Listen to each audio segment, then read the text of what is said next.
Living your life based off how other people think of you is the fastest way to hating your life. Think about it. Everybody's got an opinion on what you should do with your life. From the moment you wake up, before you've even gotten up, there's a whole bunch of people out there who have an idea for what you should do with your day. Whether it's your friends or your family or your coworkers or your boss or your team or your employees or your customers, everybody's got an agenda for your time. And the first thing that most people do is you wake up, you pick up your phone, and you start reacting to other people's emergencies. You are thinking about putting out some content or expressing yourself in some way, or getting a new haircut, or getting some fresh clothes. And the first thought that then comes to mind is, oh, how am I going to be seen? What are people going to think? It's funny. We want to put out content. The number of people who message me and say, hey, Evan, I want to put out content. I want to create my own YouTube channel, but I'm too afraid. I'm afraid that nobody's going to see it. And I'm afraid that people will see it and they will judge me. Think about how crazy that is. And so people keep getting stuck in this loop of just constantly overthinking instead of actually doing. And it's a giant dilemma. It's a big problem because you know you're capable of more.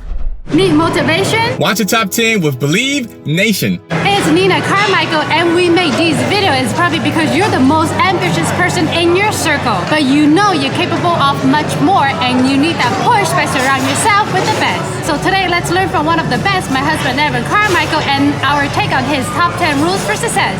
Enjoy! If you know that you could be here, if you have dreams, goals, aspirations, desires to be up here, right? Like, do you have goals for where you want to take your life? Of course you do, for where you could be.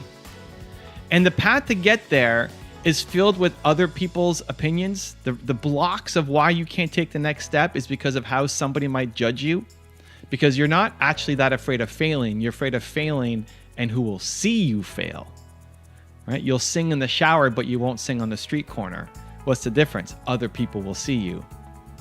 So you're not that afraid of failure. You're afraid of failing and who's going to watch you, who's going to see you, who did you fail in front of, looking around like, oh, did anybody see me?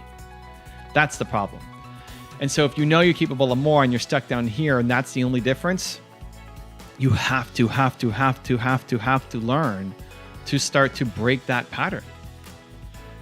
The second that you start to feel somebody else's judgment of you, and that's the reason why you're not taking your idea to the next level, it's not a good enough reason. Nope, not anymore, not for you.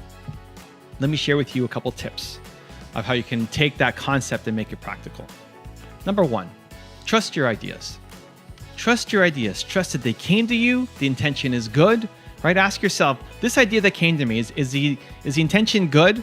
Are you in a positive place or negative place, right? If the intention is negative, oh, I hate that person and I'm going to screw them over and I'm upset at them and I'm in jealousy or rage. Okay, don't trust that idea. But the ideas that are positive, the ideas where you're feeling good and bold and powerful and confident, like I've got this great idea. You get these ideas in a shower. You get these ideas when you're on vacation. You get these ideas when you're outside walking in nature.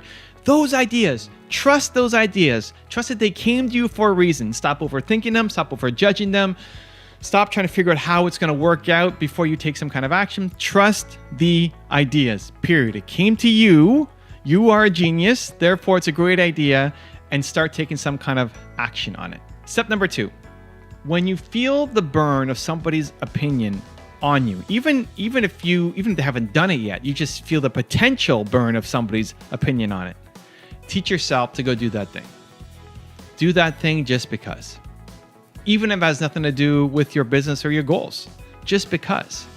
I remember I was walking down a street and I was on my way to my dance studio. So I own Toronto Dance Salsa. It's the largest salsa dance school in Canada. And that was a 25-minute walk, something like that, 25-minute walk. And I had my music on in my ears and I'm dancing on these little side streets as I'm walking there. And then I get to the corner of Yonge and Shepherd, which is a really busy intersection in Toronto. And all of a sudden, what happens is lots of people, right? It's a busy intersection.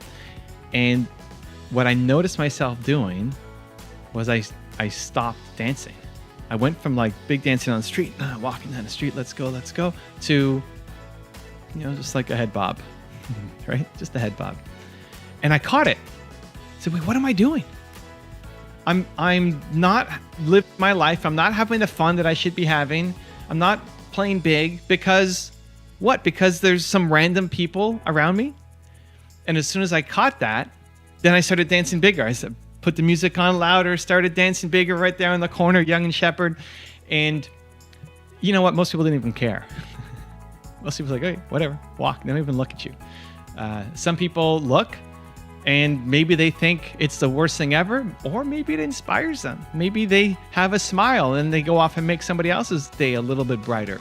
Maybe they decide that they're going to take some kind of dance class or sign up for something to change their life a little bit, right? We always assume the negative, but there's also people who you're going to be helping and inspiring. When you bring it down to the worst person, that I can't do this because somebody may judge me and think negatively of me, then you never end up focusing on the people who you can serve, who you can help, and go have a big impact on. So even though that had nothing to do with my business, I just caught myself playing small. And the scary part was I had probably done that walk hundreds or thousands of times, and I never caught it. Now I caught it. Right? So I think we play small by default. We're worried about other people's opinions by default. And as soon as you catch it, you want to teach yourself to go do that thing. Because not taking action, and the reason being somebody else's opinion, is that's not a good enough reason. It can't be. Not anymore. Not if you want to go off and accomplish your goals. Because on that climb up, there will be people who will attack you. There just will be. And it has nothing to do with you. A lot of people are in such a negative spot, and they took their shot on their dreams. And now because it didn't work for them, now nobody around them can have success. So step one is to trust your ideas, right? It came to you, you're a genius. Let's go do something about it. Step two is to not allow the opinions of somebody else be the reason why you don't take any kind of action. And then step three is to remind yourself that hurt people hurt people. I don't think they're really negative people, toxic people. I don't think it's baked into anybody. I think humans by default are good. We are built to serve. We want to help. So why would somebody who's built to serve do something negative, tell you that you suck, leave a nasty comment on your video? Because they're in pain, because they're struggling, because they hate their life. Think about you. When you were in a lot of pain, when you've struggled in your life, did you show up as an amazing human for all the people around you? Did you never go and give somebody a snarky remark, right? Are you always proud of how you showed up when you've been stressed out, when you haven't slept, when you're dealing with a really frustrating problem, right? Of course not. You've had those moments too. Now, it doesn't mean that you go to leave somebody a really negative comment on their YouTube video, but you have reacted out of emotion and you have not been proud of yourself. I have, you have, everybody has. It's part of the human condition. Now imagine if somebody is constantly being beaten down, constantly hating their life, don't even see a path out. How much rage they have inside them. What are they likely to do? Well, continue that behavior just on a bigger scale. Crying out for an attention because they have no friends, because they hate their life, and this is the only way that they get any kind of significance. And what you can do is, when you see something like that, flip it to empathy. Instead of feeling anger, instead of feeling rage, instead of feeling your own insecurity, remind yourself that hurt people hurt people. Why would this person come and leave such a nasty comment for you? They don't even know you, because they're dealing with their own struggles. Because if the highlight of their day is coming and leaving a negative comment on your video, how much does that say about how much they hate their life? And when you can actually feel that, it removes the sting from the words. Maybe there's something valuable in the comment, but a lot of times it's just hidden. The hidden value is there, but it's under a lot of negativity. Maybe there is actually something in your video or in whatever you create that could be improved. Just the way they delivered the feedback was really, really negative, right? So it allows you to actually see the feedback and see the person when you can remove the sting of the words by recognizing that these people hate their life. You can help them feel better by keeping doing your thing and making more content. Whatever you want to do in life, whatever your big goals, big dreams, big aspirations are, you have a picture. It may not be a super clear picture, but you have a picture of where you want to go. And that's noble, and that's valuable, and that's serving. And you're going to touch a lot of people's lives along the way there. But only if you act, only if you do something. Those great ideas do nothing if they just sit in your head because you're too afraid to take action because somebody might judge you. The minute you can stop living your life based off the expectations and opinions of other people, that's when everything changes, and that's when life starts to get really, really good. Rule number 2, be the leader that you desire. Be the change you want to see in the world. One of my favorite quotes, Mahatma Gandhi. Like if you're not happy with something, you're not happy with a situation, you fix it. That's why entrepreneurs are going to solve all the problems. As much as there's government and big business, I think it's entrepreneurs, it's us. We're going to solve all the world's problems because we see a problem and we want to fix it. We want to solve it. That's what we do. That's the most exciting part of being an entrepreneur, is that you're not waking up and driving to some job that you hate, where the work you're doing does not matter, has no meaning, and instead you get to do something that is actually going to touch somebody's life and that is meaningful to you, right? You get to pick, you get to decide, you get to choose, and we're trying to make the world a better place. We're going to make money doing it too, but mission first, purpose first, and then making money along the way in service of others. And it's in that combination of what you love doing with what brings value to other people that you have a successful business. Part of that then becomes being a leader as well. And I think a lot of entrepreneurs struggle with being a leader because at the beginning, we are just managing ourselves, and that's hard enough, right? Like, have you had a hard time managing yourself? Have you had a hard time sticking to your routines and keeping to your motivation and staying strong on the things that you say you're gonna do? Like self-management, self-leadership is hard enough. Now we're gonna go off and lead other people as well. And where do we learn about leadership? We don't go to school for this. We don't have programs. We don't probably have great mentors to help us. If you had jobs in the past, or maybe you're at a job right now, you probably don't have the greatest leaders around you. Most people suck at it. But it doesn't have to be extremely difficult. And it took me a long time to get used to it and get better at it, and I'm still learning and improving. But we've got almost 40 people on the team now, and when people ask me what's my definition of leadership, it's I want people to win more than I want them to win with me.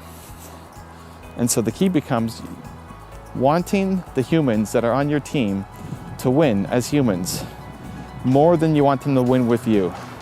That you can have this little disconnection. Obviously they have to do the work if they're going to work with you, but sometimes the best thing for them to do is to move on.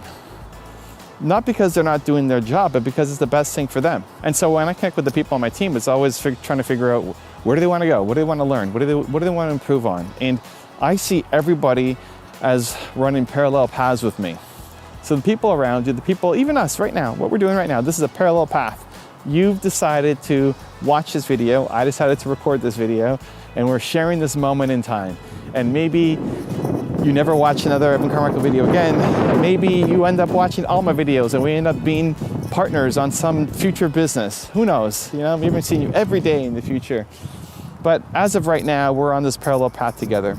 And when somebody's with you, walking down that parallel path, the goal of a great leader, I think, should be to try to make that person leave better than how they came in. Right? Have you ever heard the expression, or maybe it's just something my grandfather used to tell me about, you know, when you go to a hotel or you go to a new city or you go to a new event, they always try to leave the place better than when you came. You know, and hopefully that's our goal for life. You know, in this life, we try to leave the world a little better than how it was when we came in. And so if you take that approach to leadership, that when you're with the people on your team, and maybe it's for a week, on some really short internship, maybe it's for a year, maybe it's for 5 years, 10 years, maybe it's for their entire life with you, that they have left a little bit better than when they came in because they got to hang around you. And not taking it as an ego play, like I'm gonna make this person's life better because I am so amazing. It's more out of care, genuine care for the people on your team. And I think when we're first hiring, we suck at it. Most entrepreneurs suck at hiring. Most entrepreneurs, their first employee is not with them, a year, 2 years, 3 years later, because they hired the wrong person. They have no idea how to manage that person. It's not that that person sucks. It's more that, you don't have the skill set. We don't have the skill sets at the beginning to know how to even find the right person, let alone manage them. And so, that's a skill that we have to develop. But I think it just starts with genuinely caring about the people on your team. That yes, they have to get the work done, right? There's a job that has to get done. But how we often think about it is more from a selfish perspective, as I need to get this stuff off my plate, right? You're overloaded with work, right? Are you overloaded with work? We're overloaded with work. So I gotta hire somebody to take this off my plate so I don't have to deal with that ever again, and it frees up my time to go and do other stuff, right? Sound familiar? listen, at the beginning, when you bring on a team, it takes more time. It takes more time than it frees up because you have to train them, you have to listen to them, you have to care for them, you have to answer their questions. If you treat them like a robot or a monkey, they're not going to stick with you. You're going to constantly be hiring and firing and hiring and firing. And you're going to be massively frustrated and overwhelmed. And a lot of entrepreneurs get stuck in that cycle where, has this happened to you? You hire somebody, it looks great on paper. You're so excited for it to go, and then it doesn't work out a couple months later. And then you decide that, you know what, I'm just going to do it all myself, right? I know I can get it done. I'm just going to do it all myself. Does that happen to you? That is not the path to building a movement. You can have a great little solo business for yourself, but that's not how you change the world. That's not how you realize your potential. That's not how you have the impact that you're capable of having. You have to have people around you. If you've got a big mission, if you don't have a big mission, it's just you, cool, go for it. But if you've got a big mission, then it needs to be team, and that becomes a skill set that you have to pick up and learn. And so leadership for me is, again, caring about people as humans more than caring about them winning with you. It's about discovering what they want to learn and grow and improve at, and you being a vehicle to help them do that. And it's surprising how often you can find things that support them and support you. Not all the time. I remember having one guy on my team who his dream was to be a baker. Like, well, I don't have an interest in opening up a bake shop, right? But ultimately, you should leave us and go do your passion, because I can't help you inside of this job until I open a bake shop that can really support you in what you want to do.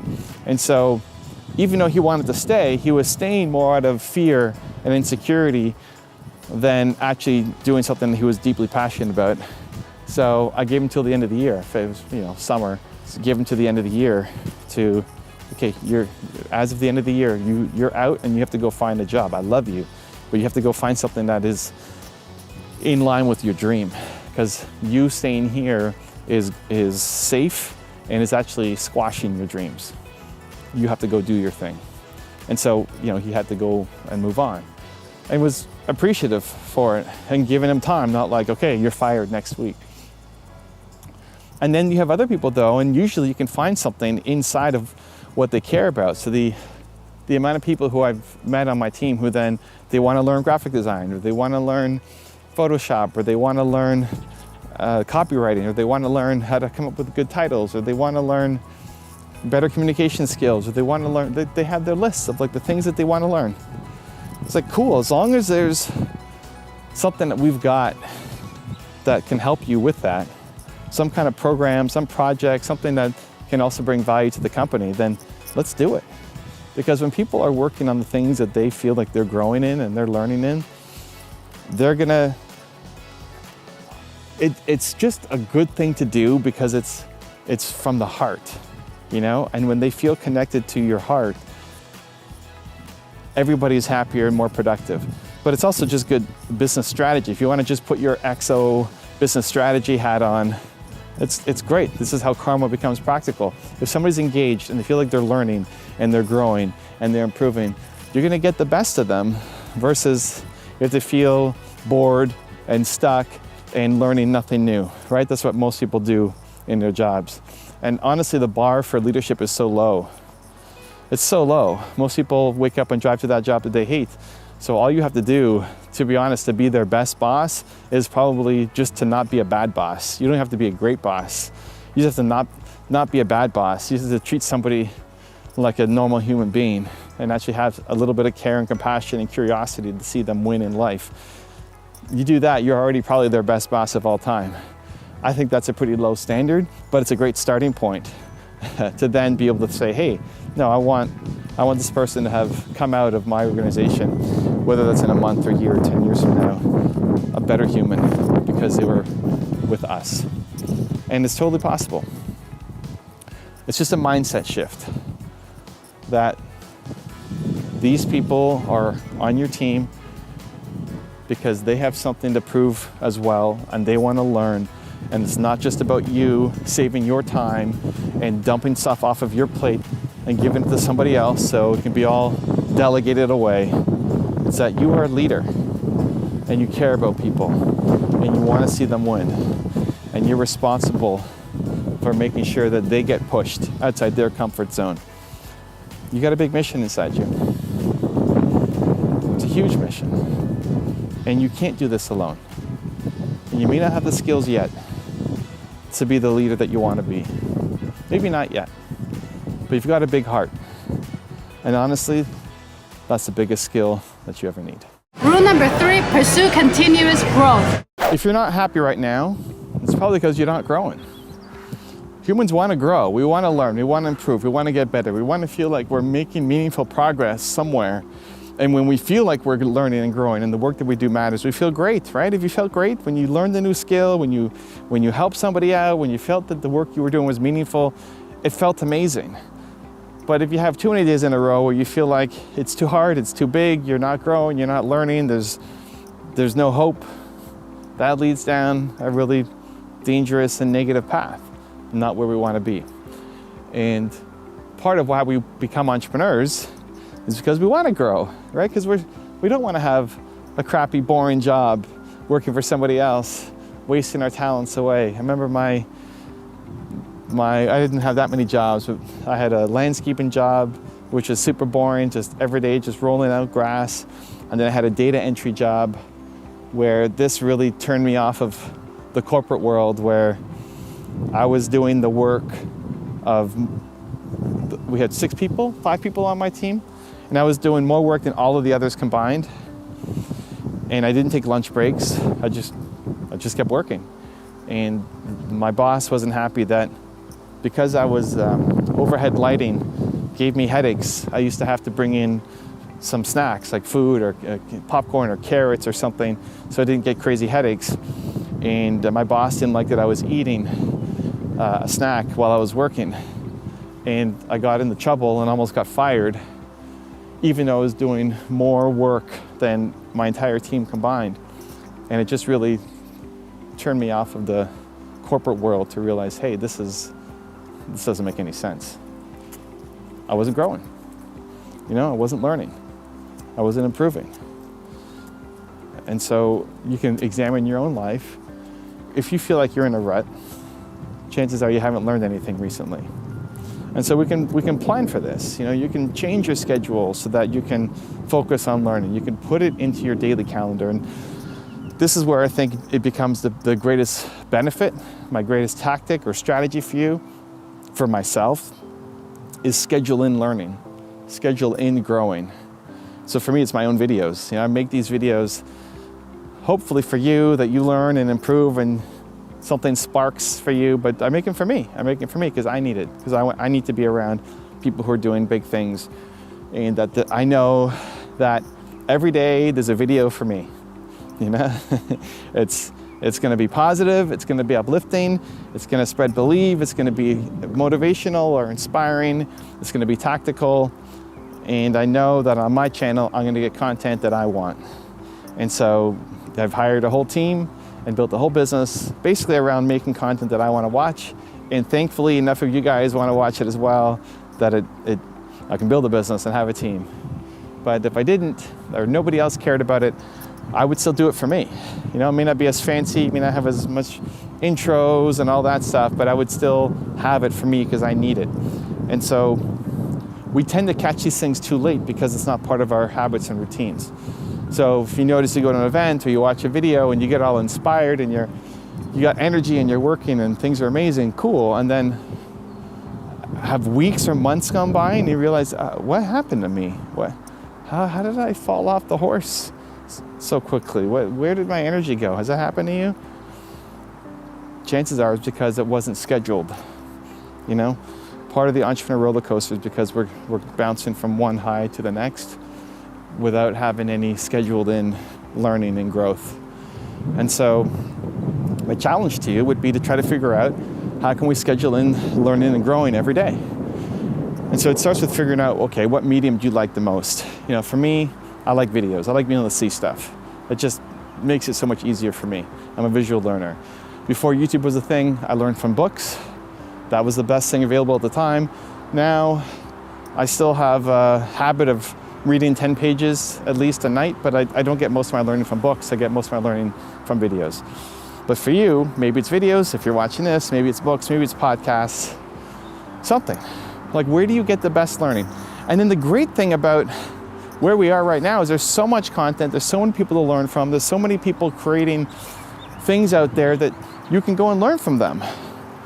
You know, if I look at an Eric Thomas or an Oprah Winfrey, they have a similar message, just a different delivery style. And so whatever you want to learn, chances are somebody's already making content on it. And so just go and find them. And think about who you're following right now. Like, do an audit of who you follow right now. Who are you following on YouTube? Who are you following on Instagram or TikTok? Or what podcasts you listen to? Or what books are you picking up? And how many of those people that you're following or subscribed to actually make you feel ambitious and hopeful and better about yourself and give you strategies and light you up and feel like you're learning and growing, right? This is the whole point of this.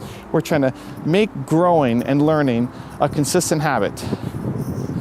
So how many people that you're following actually make you want to learn and grow? And how many of them are you just mindlessly scrolling through? You know, when you load your Instagram or your YouTube and you're just scrolling and scrolling and scrolling and 2 hours have gone by and not only have you not learned anything, you feel worse about your life because now you haven't been productive. You know, you've just kind of mindlessly entertained yourself, but it wasn't even that entertaining. You realize, what just happened to the past 2 hours of my life? Has that happened to you? Cool, unfollow those people. It's not that they're bad people, just that content doesn't light you up. And then start to be around the people who do. And the easiest way is through content. So if it's my channel, hey, good news, we got content every single day for you. You'll never run out of Evan Carmichael content to watch. But it could be somebody else in marketing or business or entrepreneurship or personal development or whatever category you're in, to subscribe to those people and be around them as much as possible and watch their videos every day, schedule it in. For me, I go for a walk every morning, call it my Believe Walk. I just like getting some sun on my face and fresh air and getting out of the home, and it just gives me some perspective and a little bit of motion and helps me set up my day. And then I'll have a video going from my channel. And every morning will be somebody else. It'll be Elon Musk or Oprah Winfrey or Mel Robbins or Tony Robbins or Gary Vee or Tom Bilyeu or whatever. And that's what we do, is pull the best clips that I would learn from, and then we share it with everybody else. But that's a part of my daily routine. And I've seen my own growth and development and learning and bravery and courage and momentum and consistency be directly contributed and correlated to the content that I'm consuming daily. And so step one is to unfollow and unsubscribe from the people who just make you waste time, feel worse about yourself, get envy, or just mindlessly tune out. And step two then is to figure out, I need to make learning, you need to make learning, growing, a part of your daily habit. And so where in your calendar can that fit? If it's over breakfast, if it's a morning walk, if it's an afternoon lunch, like where in your calendar can you put learning from your preferred style, video, podcast, books, etc., learning into your daily calendar? If you did that, your life will change.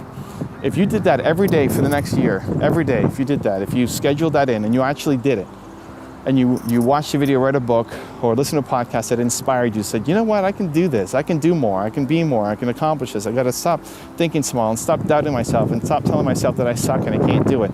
I can do this. Like, if you felt that energy every day from watching a piece of content that you intentionally put into your habits and routine, every day for the next year, your life will totally transform. You will be a totally different person, which then allows you to serve more, to help more, to make more money, to guide more, to be a leader more. All of it, all of your ambitions and dreams and everything that you want is all possible. But you have to factor learning and growing into your daily, consistent habits and routine. Rule number 4, shift your energy. Your energy changes how you show up. When you are happy, positive, optimistic, full of life, creative energy, you make amazing things. But when you feel negative, down, depressed, sad for yourself, low energy, you don't make amazing things. And this is not something new that I'm telling you, you know this. The challenge is we are not in a high energy state consistently enough to stay consistent on our goals, to follow through, to create the momentum. Because we allow outside forces as well as our internal voice to keep us small, to keep us protected, to keep us scared, to depress our courage muscle. And then even though you have great ideas and great ambitions and a great heart and a desire to serve, it doesn't happen. It doesn't happen because the energy isn't connected to it. If you've got a big idea but low energy, nothing happens. You don't follow through. And you end up seeing other people with a worse version of your idea, but just more energy, go off and do it. Have you ever seen it happen? You ever seen somebody make tons of money, have a huge impact off of your idea? With somebody with less heart and less vision and less creativity, but they just did it. They just got started. They just took action and just stayed consistent in their energy and they made it happen. And you didn't because you allowed the energy to dip. And so if energy is so important, then how do we manage our energy? How do we keep it high? And it doesn't mean that you always have to be on top of the world and you don't have to delude yourself and say, I'm amazing, this is gonna be the greatest day of all time. Like doing things that you don't believe won't help you get the energy that you need because you'll do those things and say, this is BS, this isn't working. You don't always have to be in peak energy. But what you do need to do is be in the right energy to serve your mission and whatever you're doing today. So let me use me as an example, and today is a great example because I did not sleep well last night, had 2.5 hours sleep, just tossing and turning and just could not get to sleep. So I slept from like 6:30 to 9 o'clock, did not sleep until 6:30 in the morning. And that is thankfully a rare occurrence. You know, most nights I get 8 hours sleep, 7.5 to 8.5 hours sleep. But on a day like today, when I woke up and did not have a ton of energy, I did not wake up and say, yes, I feel like crushing it, let's go. And I didn't want to do something that would feel fake and disingenuous because if you don't believe it, then it's not going to happen anyway. So what did I do? Well, first off, videos have to happen today because that's part of my identity, right? So momentum has to happen. So if you start to train yourself and you create a calendar and say, okay, today is a blank, I'm filming this on a Tuesday. Today's a Tuesday. Tuesday's my video day. No matter what, I'm filming videos. I gotta film videos. It's gotta happen. It may not be my best video, but I'm gonna show up and give it the best that I've got. The best energy. This is a lot lower energy than I would normally show up with a video, but it's a different vibe. It's a different kind of energy, and hopefully it still serves. And maybe you like and connect more with this energy than Evan yelling in the car. I don't know, but videos have to happen, first off. Second, get outside. Get outside, get fresh air, get some sun on my face. If you want to change your energy, you want to shift where you're at and how you're thinking, because it's part physical energy, but also just mental energy. How do you feel about what you're doing and what's going to happen today? And getting out of your home, changing your physical environment, and getting some sun on your face can make a huge difference. So every morning I have my Believe walk, and I'm walking around the park, getting some green, getting some sun. Hopefully it's not raining. Today's a beautiful day. And already it starts to make you feel a little bit happier, a little bit more in the right energy space. Music is a great way to change your energy. And often what we do is we put on songs that make us feel how we currently are. So if you feel sad, you put on a sad song. If you feel low, you put on a low song. If you feel chill, you put on a chill song. Where what we want to do is, if you want to change your energy, put on the song that matches that energy. If you want to feel happy or upbeat, put on happy or upbeat songs. I have a playlist on my channel called #Believe, all caps on the letters, Believe. That's all of the songs that I listen to. And every day I've got that playlist going. I pick a random song and it just starts playing. And they're all songs that if they came on, it would make me move. And when you move, you start to change your energy. What I'm trying to do is, again, not create some fake energy, but something that I can actually connect with. I'm putting on songs that I actually like. I actually like having some sunshine on my face. I actually like doing the work that I'm about to do. But it requires you showing up with a certain level of energy. And then the last one is, who you're feeding your mind with, who are you around, who you're surrounded by, both the people in your life, actual humans, and the videos that you watch or books that you read and podcasts you consume. I remember on the weekend, and you got to guard against this, it's crazy. So on the weekend, I went to go meet an old family friend, and he just had a lot of limiting beliefs about him and what he's creating and where he wants to go. And it wasn't meant to be a coaching session. I'm not there to help him, but just a really negative, low energy on a weekend. And that's not usually part of my routine on the weekend. And so I go to meet him, and my whole day ended up being thrown off until I caught it at night to say, why am I so low and negative today in comparison to what I would normally be? And I thought back, like, oh yeah, you know what? Ever since I went to see him, I was fine in the morning. I went to see him, and it had this negative ripple effect. Like you can have a positive ripple effect on people. You watch a video and it can have a positive ripple effect on you, but there's negative ripple effects too. And the people who you're surrounded by, who you're hanging out with, or you're watching on YouTube or podcasts, etc., they can have a negative ripple effect on you as well. And so he had this negative ripple effect on me that lasted almost the whole day until I caught it in the evening. I said, this isn't what I want. It's not even my voice. It's like his voice planted in me. Why am I feeling this way, thinking this way? I don't like it. And so it became a conscious choice, and I applied a lot of the same things. I went outside, reset, get some fresh air. It always helps me. Put on some music, songs that I actually like, not some fake song that somebody else likes and says, dance to this, it'll make you feel good. Songs that I actually like. There are some songs that if it came on, it would make you move. It doesn't mean you get up and dance and go spastic and crazy, but there's some songs that if it came on, you would bob your head, or you would tap your feet or bounce your knee. There's some songs that would just make you do that, right?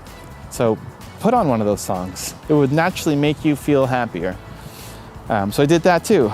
And then in terms of just guarding against people, I made a note that, hey, the next time I go see this person, he's a family friend. So the next time I go see him, which isn't that often, but still, the next time I see him, I need to remind myself of this. That I need to have my shield ready. I need to give love as much as possible, and I'm not going to allow his negativity to break my shield, to permeate through. And so the more that you can catch those things, the more you'll stay in a more energetic state. And all of this, again, is not trying to force fake energy and have you feel like you're doing something unnatural. I think it's actually the most natural thing of all time. I think getting sun is natural. I think smiling and being optimistic is natural. I think the negativity inside your head was planted there, was put there by other people. That's what's unnatural. When you were a kid and smiling and happy, had dreams for the future, everything was possible. Everything was hopeful. Sure, you had bad days, but you were a happy kid. And all of those dreams and positivity get squashed out of us by other people who hate their lives. And so I think having energy is actually the most natural thing. Not every day has to be on top of the world, but having positive energy is natural. Having sunshine and leading to happiness is natural. Putting on music and dancing and moving is natural. Being around other positive, optimistic, happy people, when you're around them, you'll naturally be more positive, optimistic, and happy. And so it's about finding what is a natural flow for you. That when you do these things, it brings out a better energy in you. It brings out a happier, more positive, more optimistic you. And if you know what some of those things are, you can copy my list if you want, some of them, right? Sunshine, music, videos. Then put it into your daily routine. Put it into your daily calendar. Every day, this has to happen. Because if you did the thing, just imagine this. You've had days when you felt energetic, and you've had days when you didn't, and everybody would give you the out, right? Like a day like today, 2.5 hours sleep, everybody would give me the out. It's like, it's okay, you don't have to do it. There are days when you need to bring the energy. If you did that every day, just imagine, for the next month, every day, you did the thing that puts you in a better energy state. Not that you're on top of the world and in a fake high every day, but a better energy state. You did the thing in the morning that puts you in a better energy state for the next 30 days. How much does your life change? How much does how you show up change? How much does the work that you do change? How much does your bank account change? How much does the impact you're creating change? How much of a better father or mother or husband or wife are you because you're showing up with more energy, more positive energy? Also, to make sure you're actually taking action after watching this video, I've designed a special free worksheet just for this video. The worksheet will highlight all of the lessons learned in this video, as well as pull out our 3 favorite learnings and quotes that will inspire you to actually do something. The worksheet will also give you space to write down what your key takeaways are and your specific plan of action to make sure you're getting results. If you want the worksheet designed specifically for this video, absolutely for free, there's a link in the description below. Go click on it and start building the momentum in your life and your business. I'll see you there. Rule number 5, be productive. Burnout is real, but I think most burnout happens because people are not doing the thing that they actually love doing. It's not just about being busy and keeping your mind occupied all day. You can be busy and hate your life and get burnt out. If I was an accountant, I would hate my life and burn out in a day because I don't like being an accountant. But doing this thing that I love, I put in way more effort, way more work, and I love it. It's been 10 plus years of still having my YouTube channel and I'm not burnt out. If anything, I'm pushing harder than ever before because I love it. And so I think it's not just about being busy, it's about being busy on the thing that is your mission for life. Now, compassion fatigue is a thing. Doing it so much that you burn out yourself is possible. But again, that is not why most people are burning out. Most people, I believe, are burning out because they're spending too much time, too much energy, too much effort doing things that they hate. And if you wake up and hate your life and hate the job you're about to go to, then there's no wonder why you feel like you're burning out. So I recently came back from going to Tony Robbins' event in Dallas. He invited me to sit in the front row, and super blessed and grateful to have Tony's support. And I went there with Alex, friend of the channel, who helps me run Toronto Dance Salsa. And we were on a super crunch timeline because Alex was teaching classes the evening before we left and then the day of the last event. And we rushed down there. Alex was flying in just to get to the event. He's late on the first day. We're rushing to leave on the last day. And it's nonstop. If you've been to a Tony Robbins event, it's all day, all night. It's 8 in the morning to midnight and then up again the next day and doing the same thing. And it's wild and it's fun, it's amazing. And my favorite thing to do whenever I travel is actually meet Believe Nation, meet you guys. And so all through the event, I wear my Believe hoodie, and I'm not wearing Grant stuff. I'm wearing Evan Carmichael stuff with the plane and the Believe on the back, and people are stopping me. And that's actually the best. It doesn't take away from my experience. Tony's often on stage at the top at the beginning of every event saying, hey, I have some friends of mine, you might know them, they might be celebrities, leave them alone, don't talk to them, let them have their own experience. And it always makes me sad when he says that, because for me, meeting you guys, meeting people who recognize me, and that's a group that I over-index because people who watch Tony videos, you know, they're probably gonna find my content. I like it more when people come and say hi. It adds to the experience for me. And then on the last day, before we rushed out to go to the airport, I set up a meetup, right? I had an hour open before having to get to the airport, so let's do a meetup. Let's do a local Dallas, Richardson, Texas meetup, right? And it could have spent the time doing something else or sleeping in or writing my book or doing anything else. But it's not burnout for me. Like, that fuels me. That gives me more energy. I love it. Hanging out with Believe Nation gives me more energy than it takes away. And I then took an Uber to get to the airport, and the guy who drove the Uber was actually in the meetup in Richardson. He's like, I gotta leave early because I gotta start my job. Okay, great. And then I book an Uber, and there he is. A total fluke, but amazing. And so it's a lot of work. You know, I was all day, all night, not connecting with my team, not doing the things that I'm supposed to be doing, and then I still make time to be with people and make a 1 hour meetup because that hour was open, and it fuels me. But if it was something that I hated, just that half an hour, just 15 minutes, I'd start to feel like I'm burning out. Like, I don't want to be here. Like, this is terrible. And so I think it's really important that you're doing work that you love. That would be a burnout for other people, but not a burnout for you because you love it so much. So how do you find it? How do you find the work that you love? I got a 3-step process called Who, Why, How. I'm going to talk about it in depth in my next book, but let's do a super quick analysis here to help you guys who might be struggling. Step number 1 is who. So your who is your most important core value. What is your most important core value as a human being? Mine is believe. It's a one-word most important core value for me. So when you figure out what it is that you stand for as a human, you can then look at your life and see where you're falling short. If you're unhappy with life, it's because you are living incongruently with your most important core value. So someone whose core value is freedom, as an example, you can look at your life. Like, are you allowed to be free? Are you free at work? Are you free in your relationships? Are you free, in these different areas? If not, then you're not going to be happy. That's why you're not happy, because your boss doesn't allow you to have freedom. Mine is believe. So believe has to be in everything that I touch. If there's a situation that's lacking believe, I'm not going to be happy with it. So that just gives you already an indication of who you are and starts to make sense of your life going backwards and allows you to plan it better going forward. So it's one of the most important exercises I think anybody can do. Figure out what your who is. Who, I, how. Step 2 is why. So why is your purpose? Your purpose comes from your pain. Your purpose comes from the deepest, darkest, most painful moment in your life. Whatever that was, your purpose is to help other people who are currently going through that thing. Whatever you struggled with, suffered with, endured, felt like you never want to wish that on your worst enemy, never want to go back and experience again that pain. That's what I'm talking about. You want to help other people who are currently going through that pain, because there's a lot of people who are currently going through that thing. Who you were X number of years ago, there's a lot of people who are currently like that right now. That's who you want to help for life. That'll never get old. That's your purpose for life. I want to help entrepreneurs for life. I believe in entrepreneurs for life because I struggled so much as an entrepreneur, and I want to make the path a little bit easier for everybody else. So that's your why. And your who and your why are constant. They never change. Your core values and your purpose are for life, and that's amazing.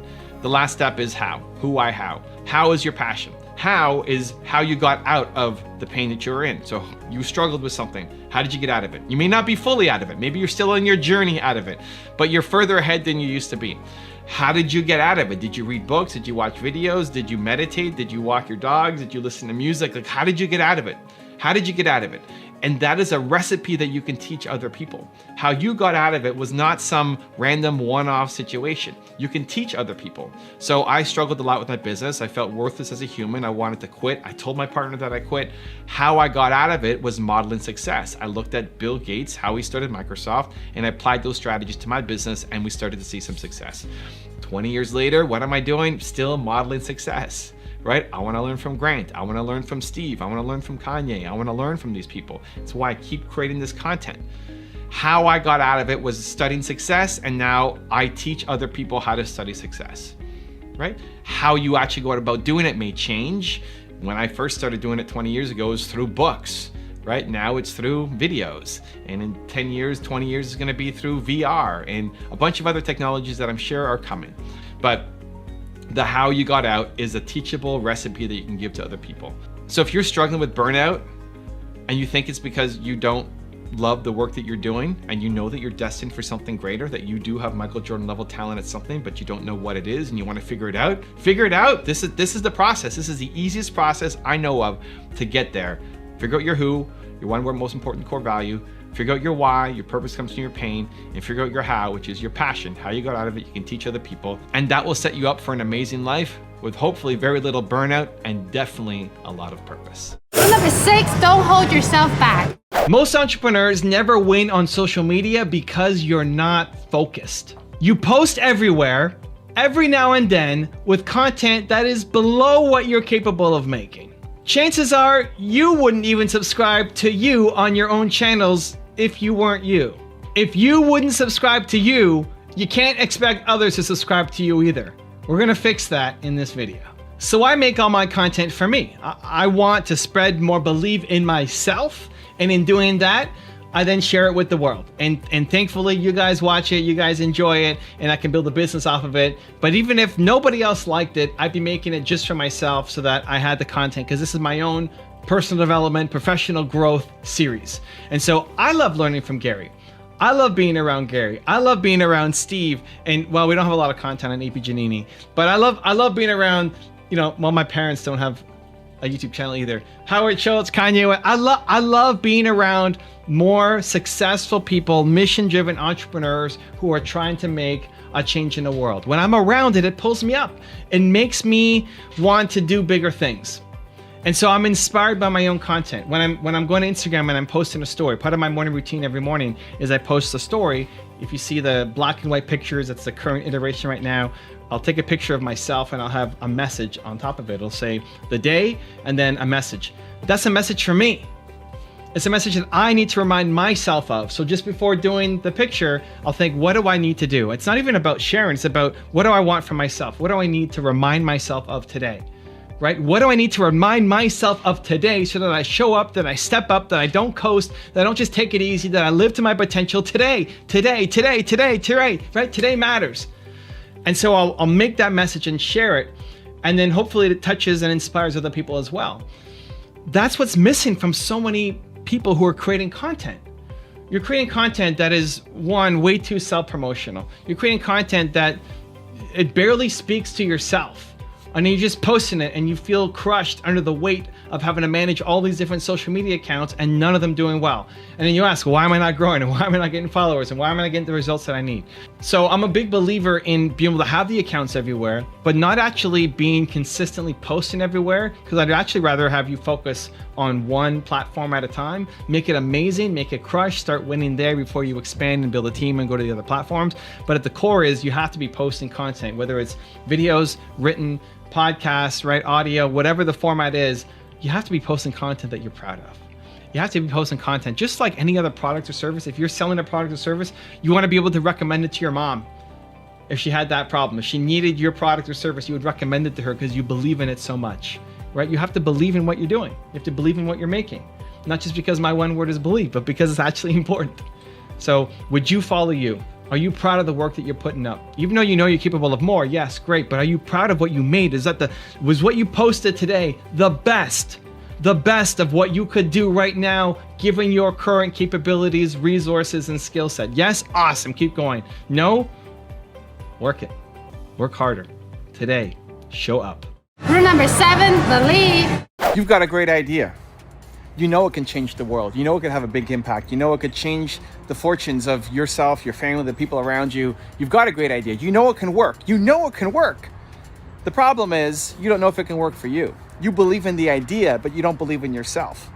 And so here's what's happened. Why? Well, it's because you've tried and stopped and started and stopped and started and stopped. And you maybe saw a little bit, tiny results, but then you lose the motivation and you stop. You've never stayed with anything long enough to actually let it see results. And so you built up this pattern inside yourself that says, I can't do it. The idea is great, but I can't do it. That's really at the core. If you really believe that you could do it and you really believed in the idea, you'd be doing it and crushing it. So that's the biggest difference. That's why lack of belief is the world's biggest problem. The only thing you're missing is actual sustained momentum against your ideas. Because if you believe that you could do it, you'd be out there doing it. You believe in your idea and how it could change the world, but you don't believe in your own abilities to do it. Now, this is where we have to start talking about making decisions with your head versus your heart. So your head only understands a world that exists. Your head is logical, it's practical. And so whatever's been done can be done again, right? It's logical. And so if you've got a job at some company, you know you can make X thousands of dollars a year. That's safe, that's logical, that's practical. You know it can be done. It exists. Other people have done it too.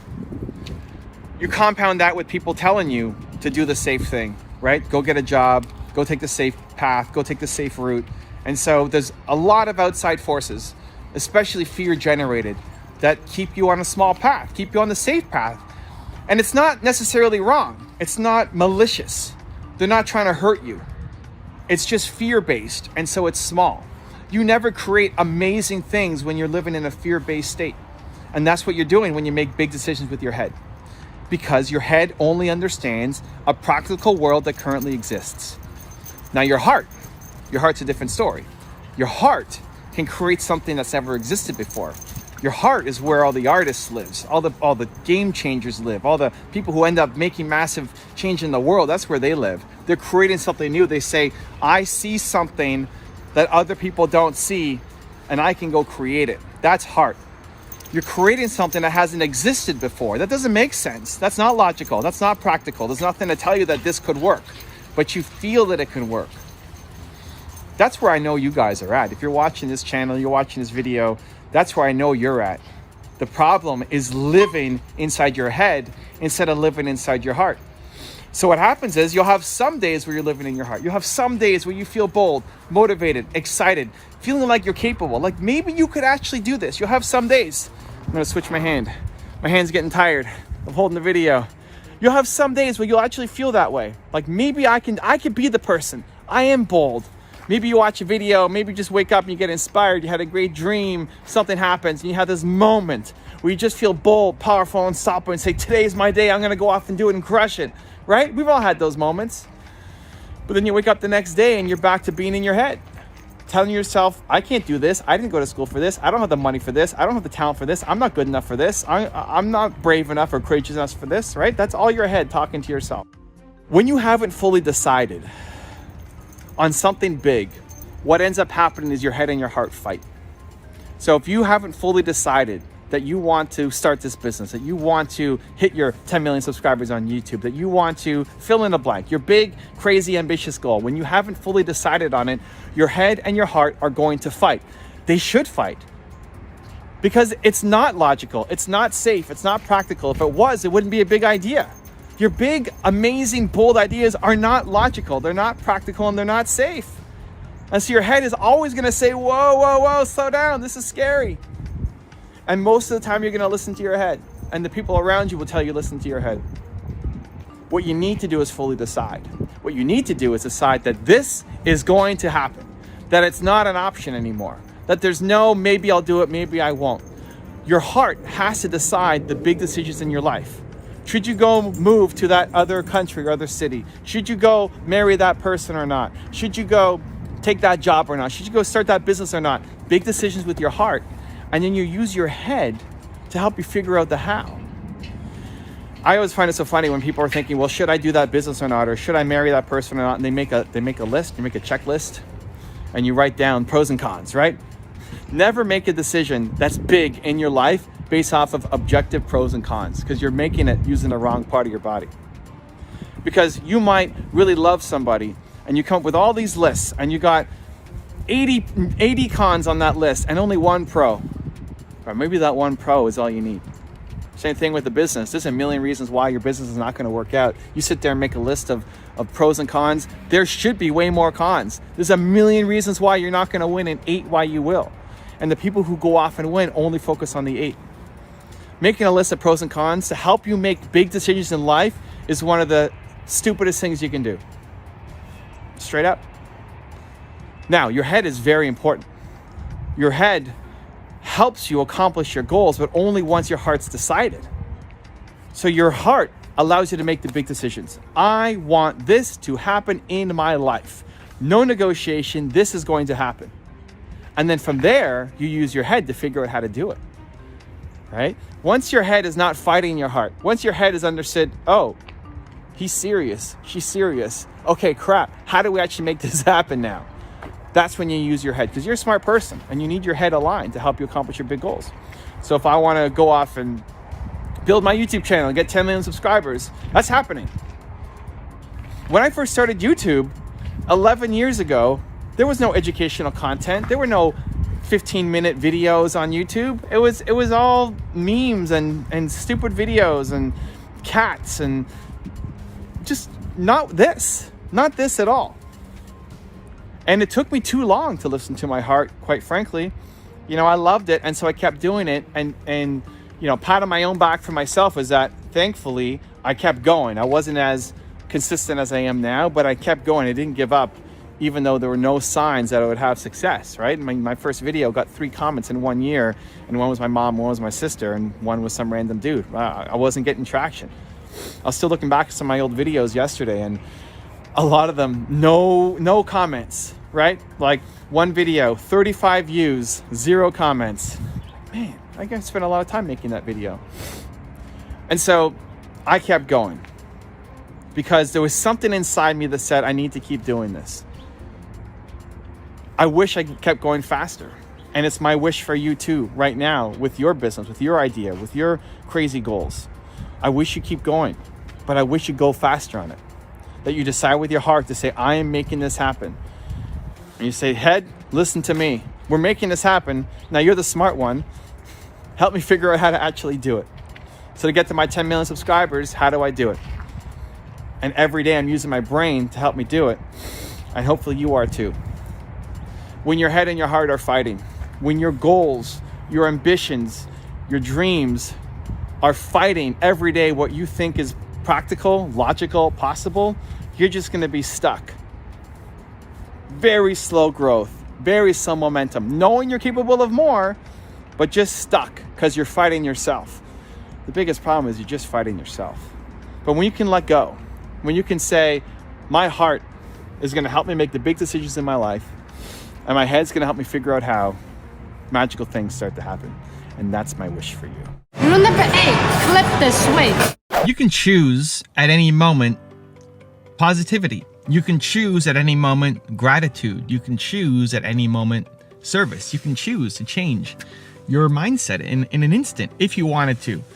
The challenge is we're so living in our subconscious mode that we don't catch it soon enough. We don't take the action that we're proud of, and then we regret it. We regret it later on. This morning, I woke up really early. I'm very tired. I woke up at 3:45 a.m. for some reason, don't know why. Look at my watch, like 3:45 a.m. What? Oh man. Okay. Whew. Try to go back to sleep. Toss turn for about an hour, and then I got up. I was like, okay, it's 4:45. It's almost 5. Let's get up. And I got to work and started doing things. And then the crash hit me.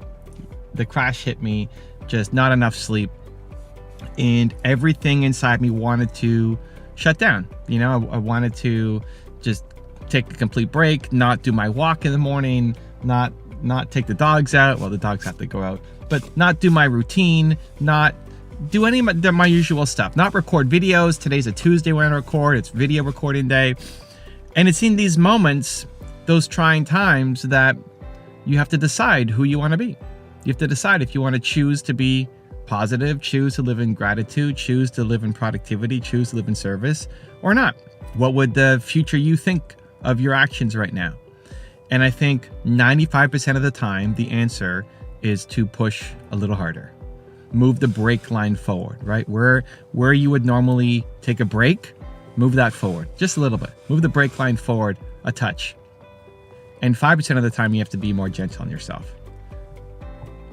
When my family dog passed away, when I broke my neck, when, all sorts of things have happened to me, just like they've happened to you. Sometimes the answer is to give yourself a little more grace, to recognize how far you've come, everything that you've done with the limited amount of resources and time that you have. But I think if we default to that, then we default to staying stuck and staying small, because life is going to throw so many different challenges at you. So I think 95% of the time, that's the 5%, right? 5% of the time you give yourself more grace, you let yourself off the hook, you take the day off, you do whatever you need, especially if you're struggling with grief. If you're struggling with grief, I think you just have to work your way through it. You have to give yourself a lot of grace and a lot of time, and it will get better. And just please don't go through it alone. But almost everything else, usually the answer is to keep going, because it'll make you more proud, because you're teaching yourself that you stand up to obstacles and you overcome. So this morning I woke up, I got out of bed, I was instantly productive, like, okay, I'm wired for whatever reason. Here we go, let's go. Answering my Discord messages. If you're not on Discord, evancarmichael.biz, I'm there every morning. It's super fun, answering questions. It's such a great community. So I did my Discord, looked at responding to my emails and Twitter, and I got all my work done super early. Then the crash hits, and then Nina wakes up, and it's time to make videos. And I don't want to make videos. I'm tired. I feel like I'm going to let myself down, and I feel like I'm going to let you down, is the honest answer. Not that I don't want to make videos because I don't enjoy them. I feel like I won't be at my best, and then I won't create something that I'm proud of, and I'm going to let you guys down. That's really the internal narrative. I'm going to create a subpar product, and people who watch are going to be disappointed, because I take it as a big responsibility that, some of you start your day every day with one of my videos. That means a lot to me. It's not a burden, but a responsibility that I take. And I want to make something that I'm proud of and that helps you improve your life today. At least it gives you a little kickstart, you know? Like, let's go, let's have a great day. I want to be able to bring that energy. And I was worried that this morning I wouldn't be able to do it. But you know what? That's not a good enough reason. It's not a good enough reason. Like, as long as you believe those reasons, you will never create anything great. Because if you wait to have the right energy, the perfect timing, the right amount of sleep, the perfect cell phone or video camera with the perfect microphone, and just, it will never happen. You will never create anything great. And so I had to remind myself of that, because you can choose positivity at any moment. You can choose service. You can choose gratitude. You can choose productivity at any moment. You can choose it if you want to. If you really want to, you can, instead of defaulting to the negative patterns. And so Nina got up. I told her I was tired. Told her I had a rough night. She said she slept super well. It's like, oh, that's really bad. But I slept so well. Like, great. Well, I'm very happy for you, but I'm very tired right now. And right away, then asked, okay, so when are we going out? Because Nina's shopping at Costco. I'm in the Costco parking lot. I think you can't make content. Like, I'm sitting here in the Costco parking lot filming videos for you guys. And I asked her, when are we going out? When do you want to go shopping? Because I'm gonna get my phone ready and I'm gonna make some videos. And in that instant, I decided, and then committing to her made it happen.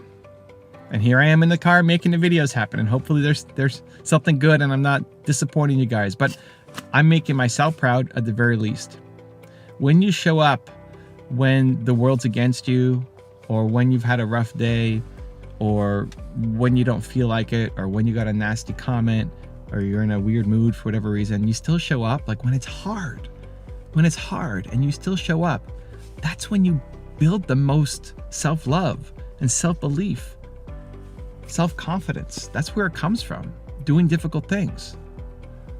And what it does is it reinforces that as your identity, that this is who you become. So the next time something comes up, you can handle it, and a little bit more, because they're moving the brake line forward. It's a really slippery slope to fall down. If every time you come up against something difficult, you don't do it. Even if other people are telling you how great you are and that you can do it, if you tell yourself that you can't do it, then the next time it comes up, you reinforce that you can't do it, and you can't do it, and you can't do it. And what you've built is an automatic pattern of you don't follow through, that you can't do it, that when you set a goal, you're not going to follow through on it. You know, you're going to start and then you're going to stop. That when something gets hard, you know you're going to give up on it, or that you're going to quit in a couple days, because that's the pattern that you built for yourself, and the pattern becomes the identity, right? If you want to switch your identity, it's totally possible. You could be the person who always follows through. You could be the person who always steps up. You could be the person who always delivers. You could be the person who always brings their best. You could be that person. You may not believe that yet, but you can be that person. So how do you get there? How does that become your new identity? There are two things that really matter. First is to be around other people who are like that. One of the reasons why I was able to get up and do this today was because I watch John Assaraf and Steve Jobs and Oprah Winfrey and these people every day. Now, I happen to know John Assaraf. He's become a friend.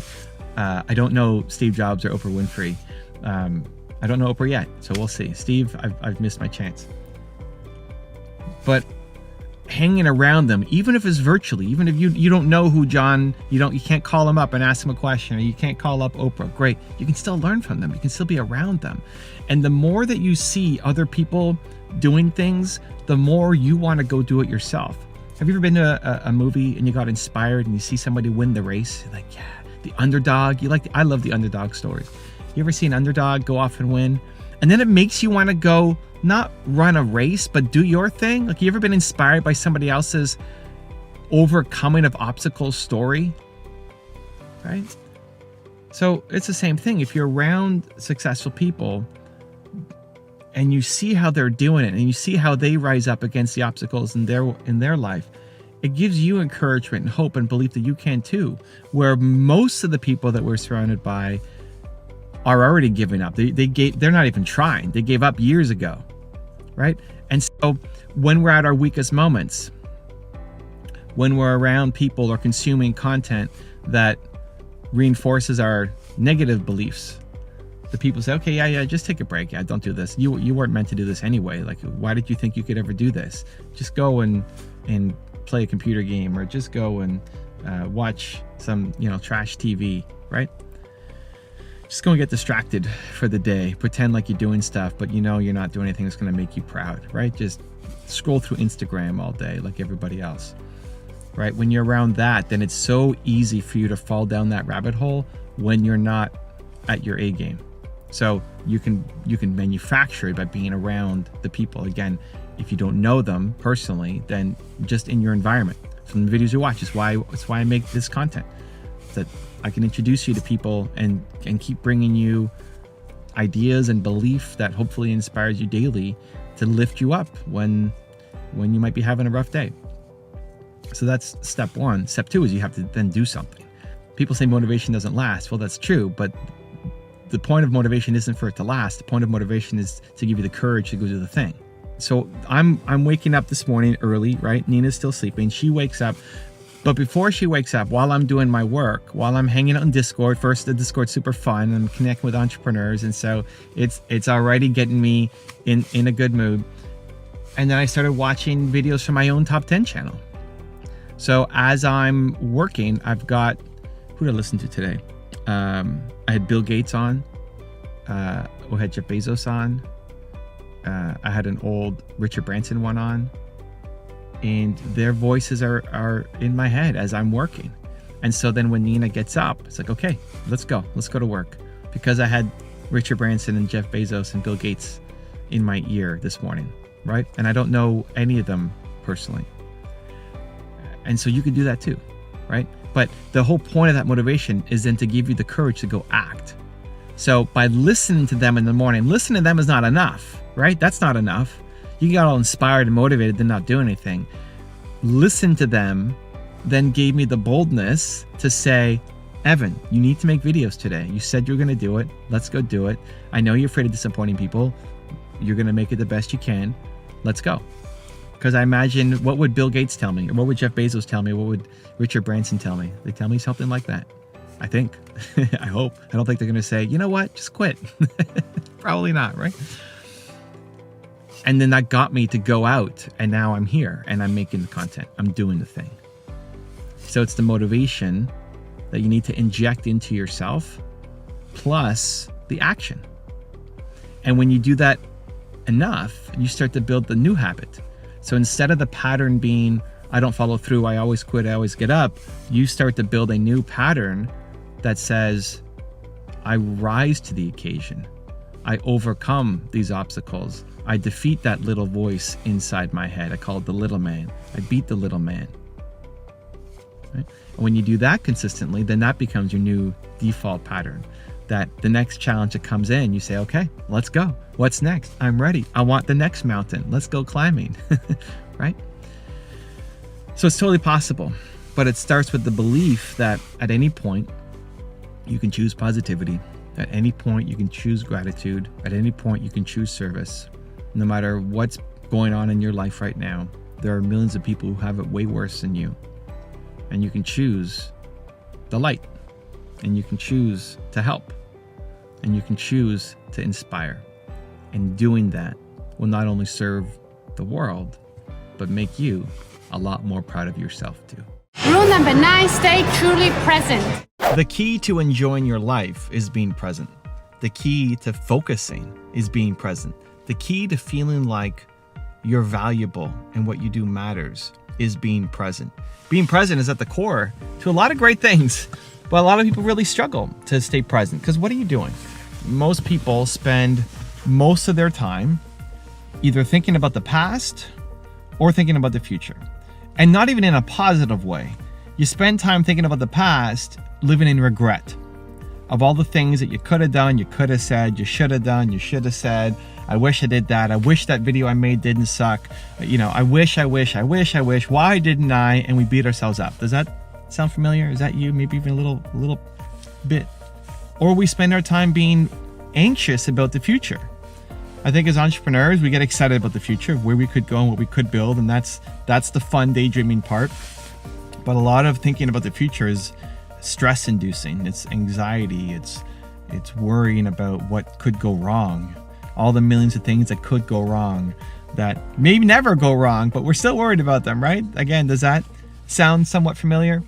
When you are stuck living in the past or living in the future, you're never obviously present, but you're not happy, you're not productive, you're not focused, you're not creating, you're not serving, none of it, and you're not fulfilled. I look at people who want to get started on YouTube, for example, or entrepreneurs who are trying to launch their business, and people made maybe one video or two videos, and because it didn't work out, or you made a video and you felt embarrassed by yourself, or you launched a product and somebody had one bad piece of feedback, you're reliving that same negativity over and over and over and over and over again. People ask me, well, what happens when you have a bad video? What happens when your video bombs? I was speaking at Brendan Burchard's Influencer Summit yesterday, and somebody asked me, well, what do you do when a video doesn't take off or do well? Like, well, lots of my videos don't take off and do well. I don't know which ones are going to blow up. The ones that have blown up surprise me. Like, that's the one that blew up. I love this one so much more. How do I keep going? Because I'm looking to the next one. Like, I'm worried. I'm working on videos now. I don't know what I released yesterday or the day before or the day before, because I'm making new content. Think about how you got over a relationship. Well, when you get into a new relationship, it's easy to forget about your last relationship. It's thinking about what you're doing now. And if you have nothing right now, what do you do? If there's nothing to do right now, you spend your time in regret about the past or worried about the future. It's not enough action happening right now. I don't care about videos that failed in the past, because I'm going to be making tons more. Another one comes out today, and another one tomorrow, and it's a moment to reflect and say, hey, okay, I could have done better on that one, or why didn't this one do well? Okay, this moment here, that sucked, perfect. I'm making one today, I'll make it better. At least that's the intent. Maybe I don't achieve it, but that's the intent, and if you show up with that intent every day, you will eventually make it better. Most people get too caught up on the mistakes that they made in the past. It's in the past. You did the best you could with what you've got. Remind yourself of that. You did the best you could with what you had. Great. Don't be so hard on yourself. Keep making. Because the worst thing you can do is quit now. The worst thing you can do is stop now. Because when you look back on your life when you're 120, that you'll regret that you stopped. You regret that you had a chance, you had a moment. You could have done something and you didn't. Like, that's the biggest regret of all. Not taking any kind of action, not the mistakes that you made. We don't regret really the things that we did. Most of the things that people regret are the things they did not do. Most people's biggest regrets are not taking enough action. Letting that little man voice inside their head tell them all the reasons why they weren't going to win. Convincing themselves that they weren't capable. And as a result, they stopped when they wished they had the courage, the strength, the tenacity to keep going. Right? That could be you. You could get going. You keep going. You could stay present. You could make the next thing. And at the same time, a lot of people are then also worried about the future. Well, what if I make this and it doesn't work out? I was talking to people again yesterday about their YouTube channels, and the same person asked me, well, what if it doesn't work out? Like, what if I make videos and nobody sees them? So what if nobody sees my videos? And then the next question was, well, what if people see my videos and they don't like me? So this person at the same time is afraid of people not seeing their videos and people seeing their videos. How does that make any sense? Right? This is the loop that we get stuck in. You're afraid of people not seeing you, and you're afraid of people seeing you. You can't win. The mental dialogue we have with ourselves, we can't win. It's not possible. We need to start to flip that. We need to rewire ourselves. And that starts again with being present. Like, you can't control what the outcome is going to be in the future, but you can control what you're doing right now.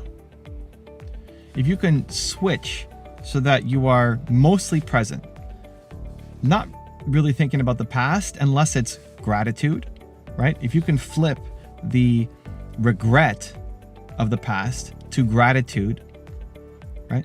And if you can switch the anxiety for the future to excitement or vision, that's when you really start to win. Somebody came to an event that I did in Toronto and asked me, these guys drove up from Boston to do a podcast with me and then stuck around for my event. And they asked me, how much of your time do you spend percentage-wise living in the past, present, future? And I said 0% past, 85% present, 15% future. And the 15% is vision, what I want to create. You know, as entrepreneurs, we have to be a little bit forward thinking, but it's 85% present. I don't even know what day it is. Like, it's present, not even present to today, but present to this moment. I don't know what day it is. I don't know what time it is. I don't know what I'm doing after this. All I know is I'm here right now with you guys. And that allows for focus. That allows for happiness. That allows for purpose. That allows for life to give you so many gifts when you're not stuck living in the past or the future. So how do you do it? How do you get there? I think the best thing you can do is every time you catch yourself drifting, daydreaming, forward or back in a negative way, you catch it. Every time you can catch it, you won't catch it most of the time. So don't put this impossibly high burden on yourself that every time I'm thinking about the past and I'm living in regret, I'm going to catch it and do something about it. You won't catch it. You won't catch it. This is decades of unwiring our brain, right? It's fine. Don't have, when you're starting something new, don't have crazy expectations that you have to get it perfect or you're a failure. Right? This is the problem, not just with this one exercise, but with everything.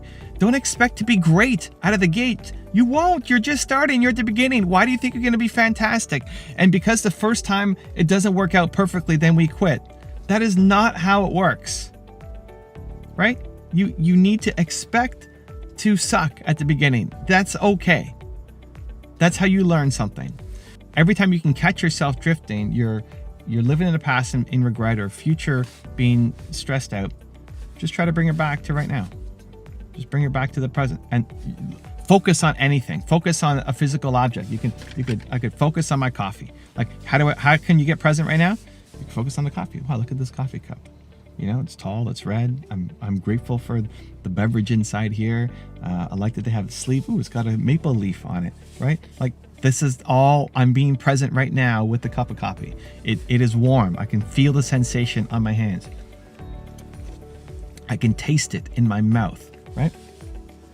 Where most of the time, even when you're eating something, you're usually focused on something else, right? You're eating while you're on your phone. You're eating while you're watching a video. You're eating while you're doing something else and not ever actually enjoying the food because we're thinking about what's next. So every time you can catch it, you just try to bring it back to the moment, to right now. And then what's going to happen is the more you do that, the more you'll catch it. So right now, maybe you catch it 1% of the time, but the more you do that and practice that and just pick one thing to focus on that's in your environment, or focus on your breath, right? It's why meditation works so well with a mantra or breath work, because it gives you something to focus on. When you're first starting out with being present and focused, it's helpful to have somewhere to put your attention, because focus on nothing doesn't feel like very practical advice to the beginner trying to figure this out. So you focus on your breath. And anytime your mind wanders, bring it back to the breath. Every time you get stressed or anxious or worried or what you're going to do next, bring it back to the breath. Every time you get bored, bring it back to the breath, right? The breath could be anything. The breath could be the cup of coffee. Look at the cup of coffee. Feel the cup of coffee. Every time you get distracted, you're worrying about work or your life, back to the cup of coffee, back to your mantra, right? All of that can work. It's just picking something to ground you back in being in the present. And again, the more you catch it and the more you do it, the more you'll catch the next one. And the more you do it again the next time. It's a skill that you learn. You're retraining your brain how to work.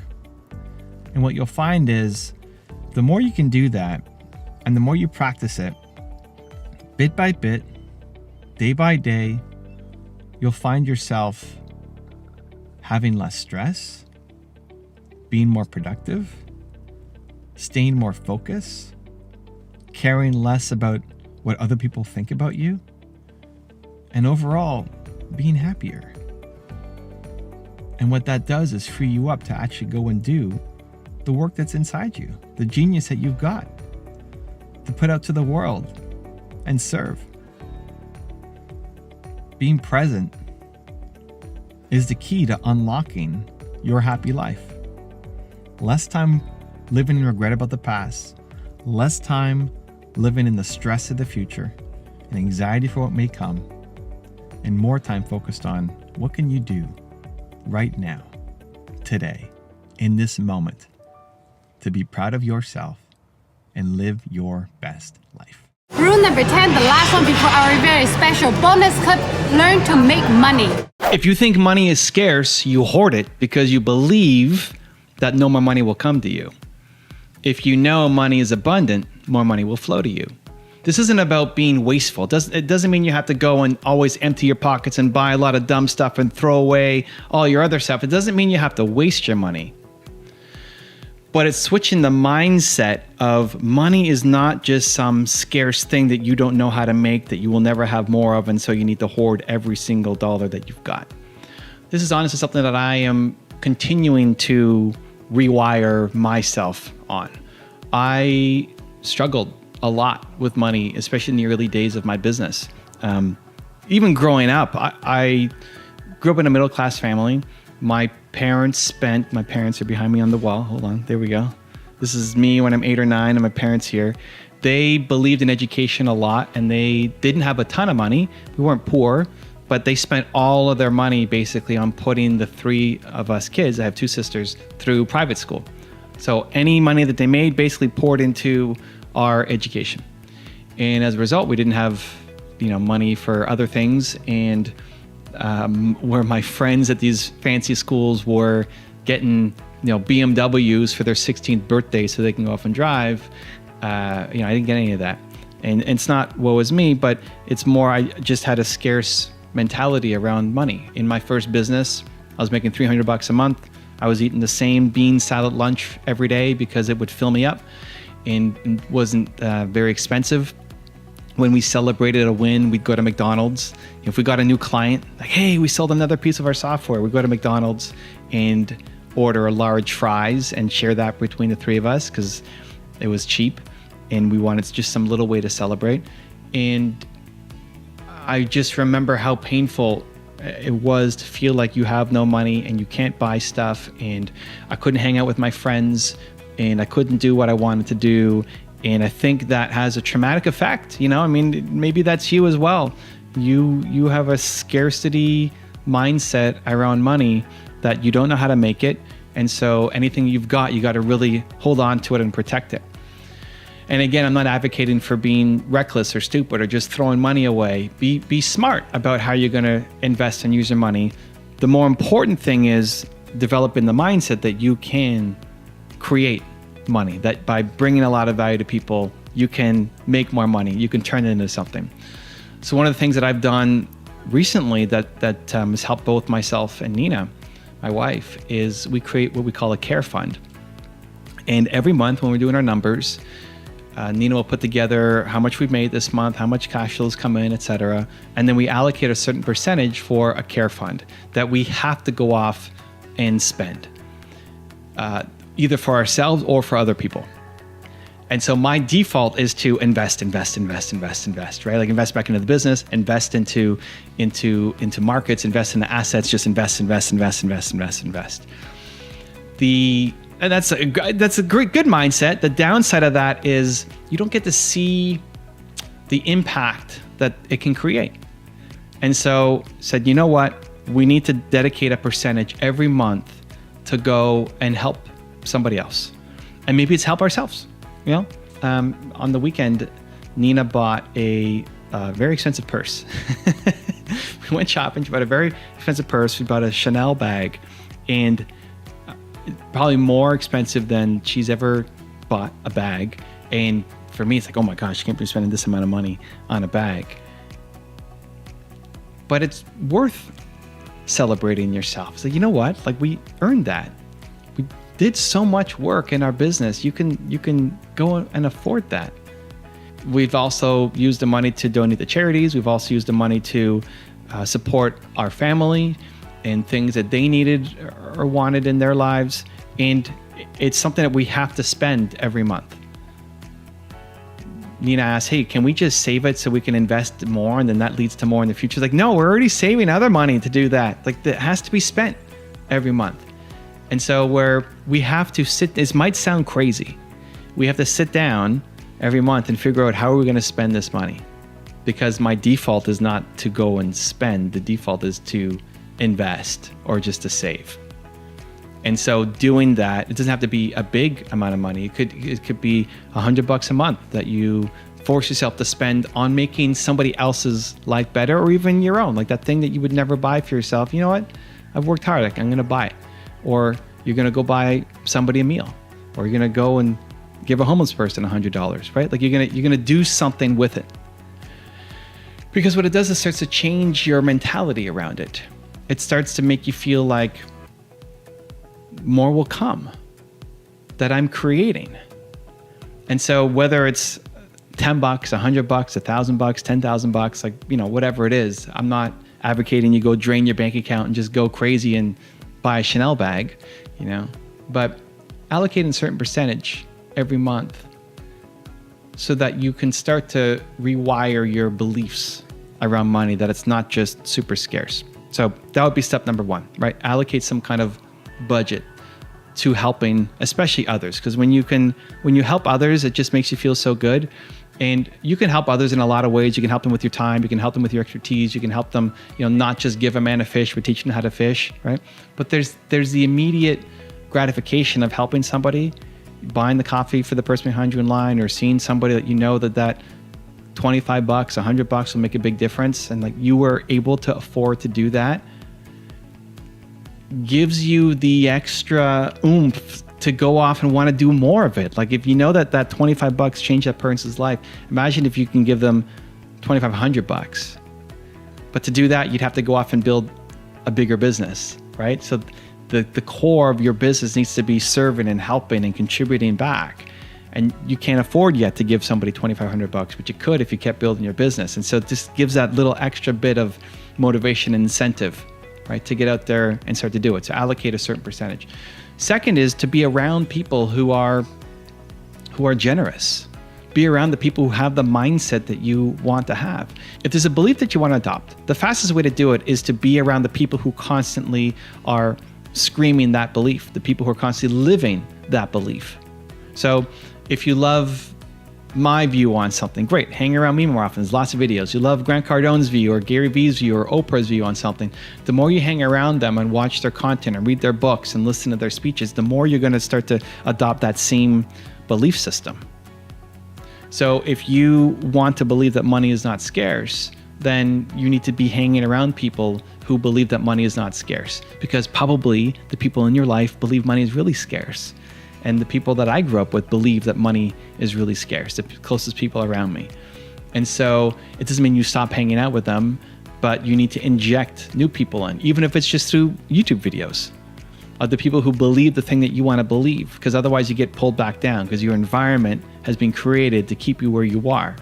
So if you want to change where you are, you have to change the environment. And it used to be that you have to really change it. You had to go somewhere else. You had to move out. You had to find a mentor to hang out with and have coffee with consistently. Now you can do it through YouTube.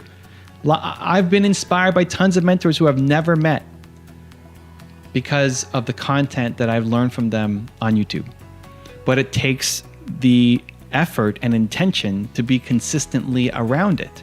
That this is the belief system that you want to have, you need to create that habit for yourself. From the things that are on the wall, to the clothes that you wear, to the media that you're consuming every day, being intentional with that to say, this is the belief system that I want to have. I recognize I'm not there yet, but this is this belief system I want to have, and I want to be around the people who believe this to their core, because their belief in that thing is stronger than your belief against it. And whoever's more confident wins. And so when you're around the people who believe that thing so much, they will pull you towards them to start having that similar belief system. And then everything starts to change. I think having a scarcity mindset is extremely limiting. I've lived through really intense versions of it.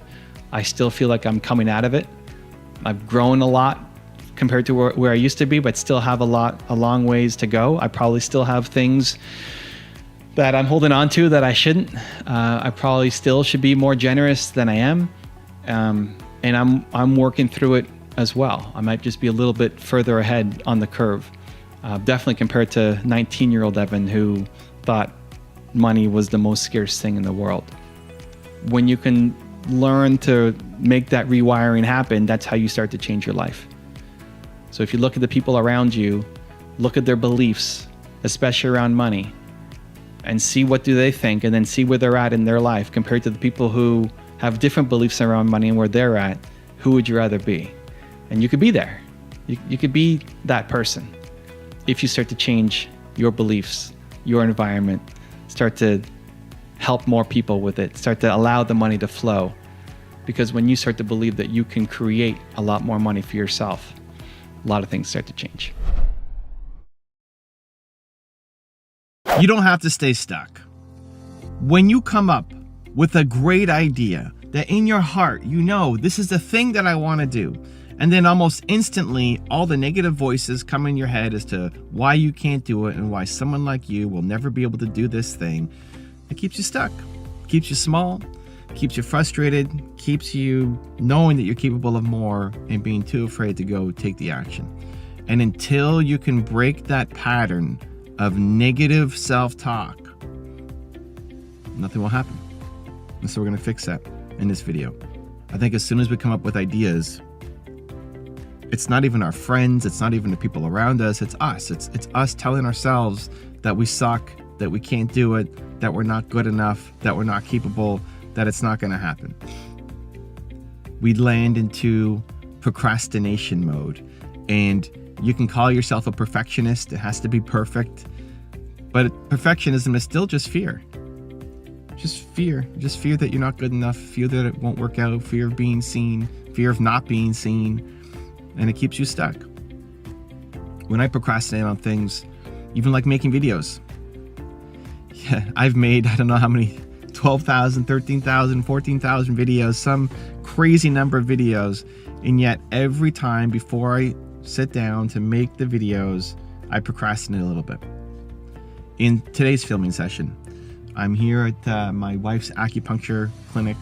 She's inside getting her acupuncture done. I joined her sitting in the car, and it probably took me 15 minutes to get into the zone.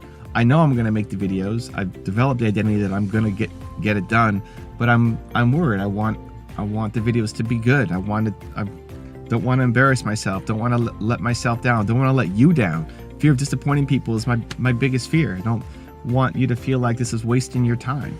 You ever had these thoughts? You know, like you want to do something and then you want it to be good and you don't want to disappoint people, and so you hem and you haw and you procrastinate, and then all of a sudden the day is gone. You haven't done anything. You know, has that happened? So I try to keep it to 10 minutes, 15 minutes. Today's a little longer. I'd usually be like 5-10 minutes.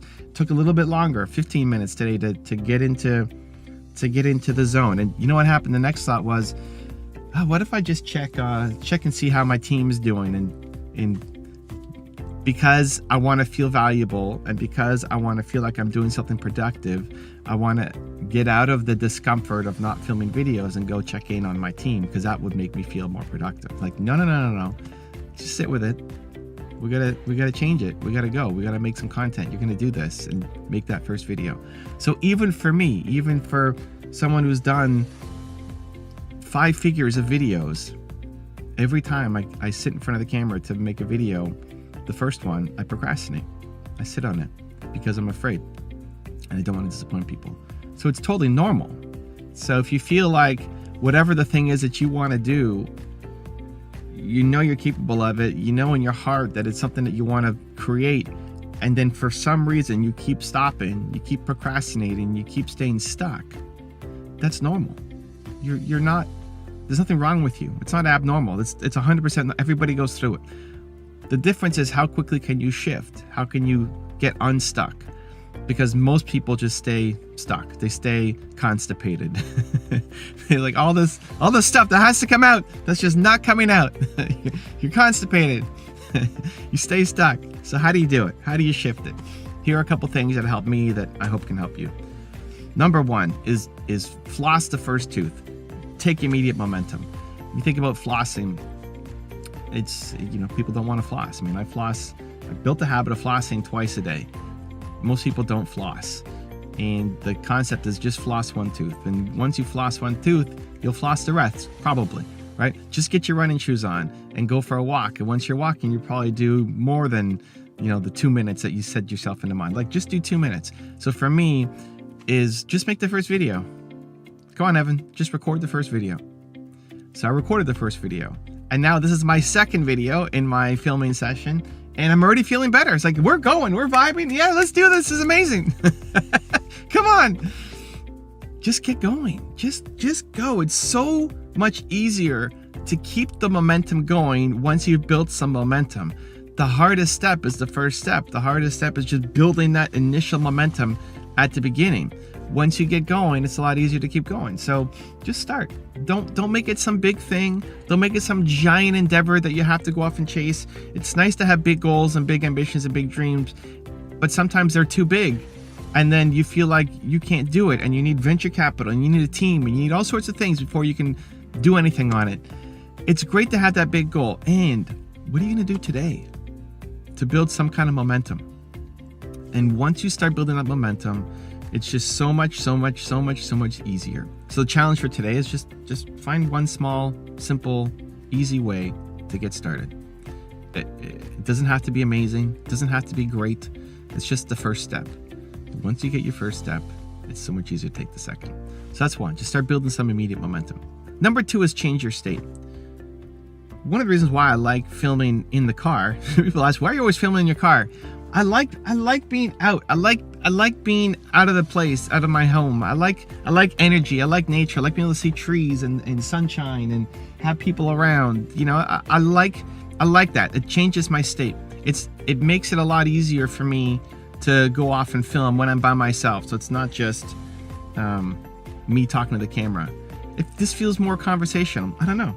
It's all just a head game. But it feels like I'm talking to a friend. Hello, how you doing? I'm Evan. It feels more conversational and natural for me. I like having the sun on my face. It just feels better. And so changing your state can be a good way. If you're in wherever you're at, think whether you're in your bed or in your car or you're in your office or the dining room table, change your state, move around, get up. You want to change the negative thoughts? Start moving. Get up. Doesn't mean you have to go work out or do, 100 jumping jacks. Just get up and even get in some fresh air. Getting out of the space that you're thinking negatively in really helps. Just changing your physical location really helps. I promise you. Have you ever had you're thinking really negatively, you're procrastinating, you're feeling down, and then you go for a walk and you feel better? Or even just change your room, or you go to a different part of the house, or you go for a drive and then you feel better.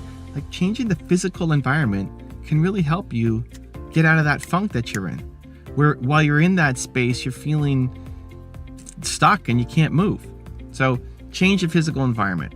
One little bonus to that is music. I should have done that today. Music is the fastest way to change your state.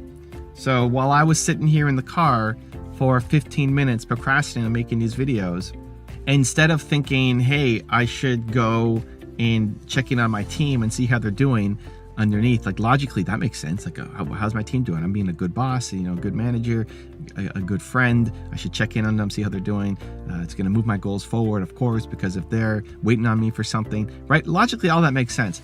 Underneath it is just, again, the fear that my videos won't be good enough, so I need to feel productive. I need to feel valuable to myself. I need to feel worthy, so I'm going to spend my time there instead of making videos, right?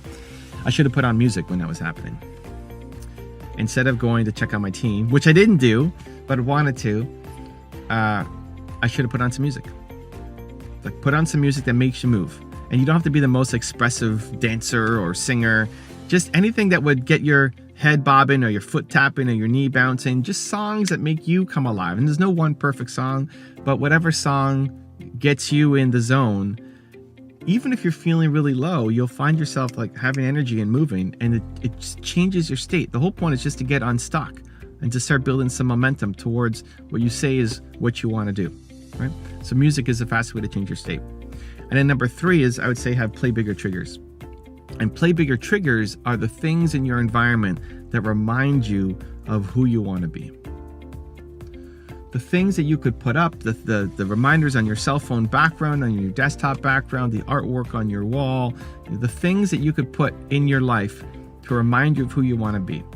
So I'll share a couple from my example. In my office, I have 5 pictures on the wall, and they all tell a different story and remind me of who I want to be. I've got Steve Jobs on the wall, who reminds me to be a visionary. I've got A.P. Giannini on the wall, who is my favorite entrepreneur of all time, and he reminds me to believe in the little guy and what I'm trying to do. I've got my parents on the wall, who remind me to believe in myself. I've got Howard Schultz on the wall, who reminds me to stand for something important. And I've got Kanye on the wall to remind me that the time is now, that I have to go do something now to be the greatest me. And those pictures I picked with intention, and when I walk into my office, they're there and they remind me, and I don't have to do anything. You know, you set it up once and it reminds you of who you want to be. I walk in the office and there's my parents looking back at me and telling me to believe in myself. The clothes that you wear, right? I wear, this is my Believe hoodie. I feel like I'm Batman. I tell myself when I put this on, I'm Batman, I'm a superhero going to work, fighting the crime of lack of belief. Right? And so somebody commented on my hoodie yesterday, like, you're always on brand, you're always wearing your hoodie. It's like, it's not just when I show up to make videos. This is what I wear, because I'm a superhero going to work. And when I put this on in the morning, it's like I'm Batman going to work, or a police officer going to work. It's like, this is what I do. And I'm a lot more, for me, productive and ambitious and bold when I'm wearing this compared to when I'm in my pajamas. And so there's a conscious choice to say, okay, what do I want to wear? And so the artwork on my wall, the background on my cell phone, the computer screen background, the things that I wear, right? Play bigger triggers. That you ideally just set it up once, and then it reminds you. It's okay, there it is. There's my trigger again. There it is. This is who I want to be. This is who I want to be. This is who I want to be. I'm around the things that make me remember what I'm trying to do. Because your brain will trick you to stay small. Your brain will trick you to stay stuck. Your brain will trick you to say, yeah, you can't do that. And here's all the reasons why. And you believe those reasons. You believe those reasons. Where really, you're just afraid. I'm just afraid. We're afraid that we're not good enough. We're afraid that we're going to be judged. We're afraid of disappointing people. We're afraid of not being loved. We're afraid that we're going to be seen and going to be made fun of. You know, we're just afraid. At the end of the day, you, me, everybody, we're just afraid. That the reason why you're stuck is you're afraid. And so when you can learn to catch those feelings, and when you can learn to uncover those feelings and switch them, say, you know what? I'm going to change my environment. I'm going to change my state. I'm going to change what I'm listening to. I'm going to change what I'm wearing. I'm going to change my mind. And I'm going to go do the thing to start building momentum. Because the only thing you're missing is momentum. The only thing you're missing is momentum. You've got a great heart, a great soul, a great idea. Your idea is worthy. You're doing it for the right reasons. You want to serve. You can do this. You can be in a totally different place in 6 months and 12 months. You can. It's possible. You can. Your mission is worthy and noble and should happen. And you're the one to do it. You're the one to do it. And it's not that you're not good enough, and it's not that you're not capable, and it's not that you can't do it at some point. You just don't have the momentum. You're just missing momentum. And so the next time you feel stuck, procrastinating, not good enough, know that you can do it, and that all you need to do is take that first step. People aren't afraid of failing. You're afraid of failing in front of other people. You'll sing in the shower, but you won't sing on the street corner. You'll record a video, but you'll never release it. You'll be your own biggest critic, but you won't at the same time also be your own biggest fan. That needs to change, starting today. So my biggest fear is disappointing people. I'm terrified of disappointing people. The idea that you would come to my Thought Leadership Academy and I would teach you how to win on social media and get the ideas out of your head and pay $2,000 to do it. The idea that you would come and be disappointed destroys me. And it's led to some positive things in that I always over-deliver. I'm always obsessed. I'm always putting so much value to that. Even if you only get 10% of the value I'm giving, you still more than made the money that you invested into any of the stuff that I'm doing. But at the same time, it's still this fear. And so I want to attack the fear. I teach myself to attack the fear. And I think you should too. An example was when I did my tour, 90 days, 23 cities, and I did a paid tour because I was afraid to do it. Initially, it was supposed to be a free tour. It was supposed to be coffee shop meetups across the US, low risk, super easy. If one person shows up, great. If nobody shows up, awesome. If 100 people show up, great. There's no risk, right? It's free. You come, don't come, whatever. And my agent said that's playing it small. You got to charge for the event. And my first reaction was, oh my God, I can't charge for this event, right? Like, choking up because I'm afraid that if I start charging for it, then I need to bring so much more value. And because that was the reason, then I had to go off and do it. If there was a strategic reason why I should do a free event, then that's fine. My next tour I'm looking at for 2020 is going to be free, is going to be, ideally, fingers crossed, I get my book deal. It's going to be at bookstores with my new book launch. So I want to do 20-something cities, East Coast, Texas, Mexico, with my book launch. And it's free to come. Hopefully you buy a book, but it's not required, but it's free to come out because it's going to be supporting the book launch. That's a strategic reason why I should be free. I didn't have a good reason why the first one shouldn't be free, why the tour this year shouldn't be free. And so I had to do it. I had to step into the fear. You have to step into the fear and do it because you need to attack the thing that you're afraid of, especially when it's related to other people, right? I'm not afraid of failing. I'm afraid of failing in front of other people. Right? I can suck all day here in the office, but I don't want to suck in front of somebody else. I don't want to make people feel like whether they're spending $50 to come and see me that was on tour or $2,000 to come see me at my Thought Leadership Academy here, I don't want people to feel disappointed.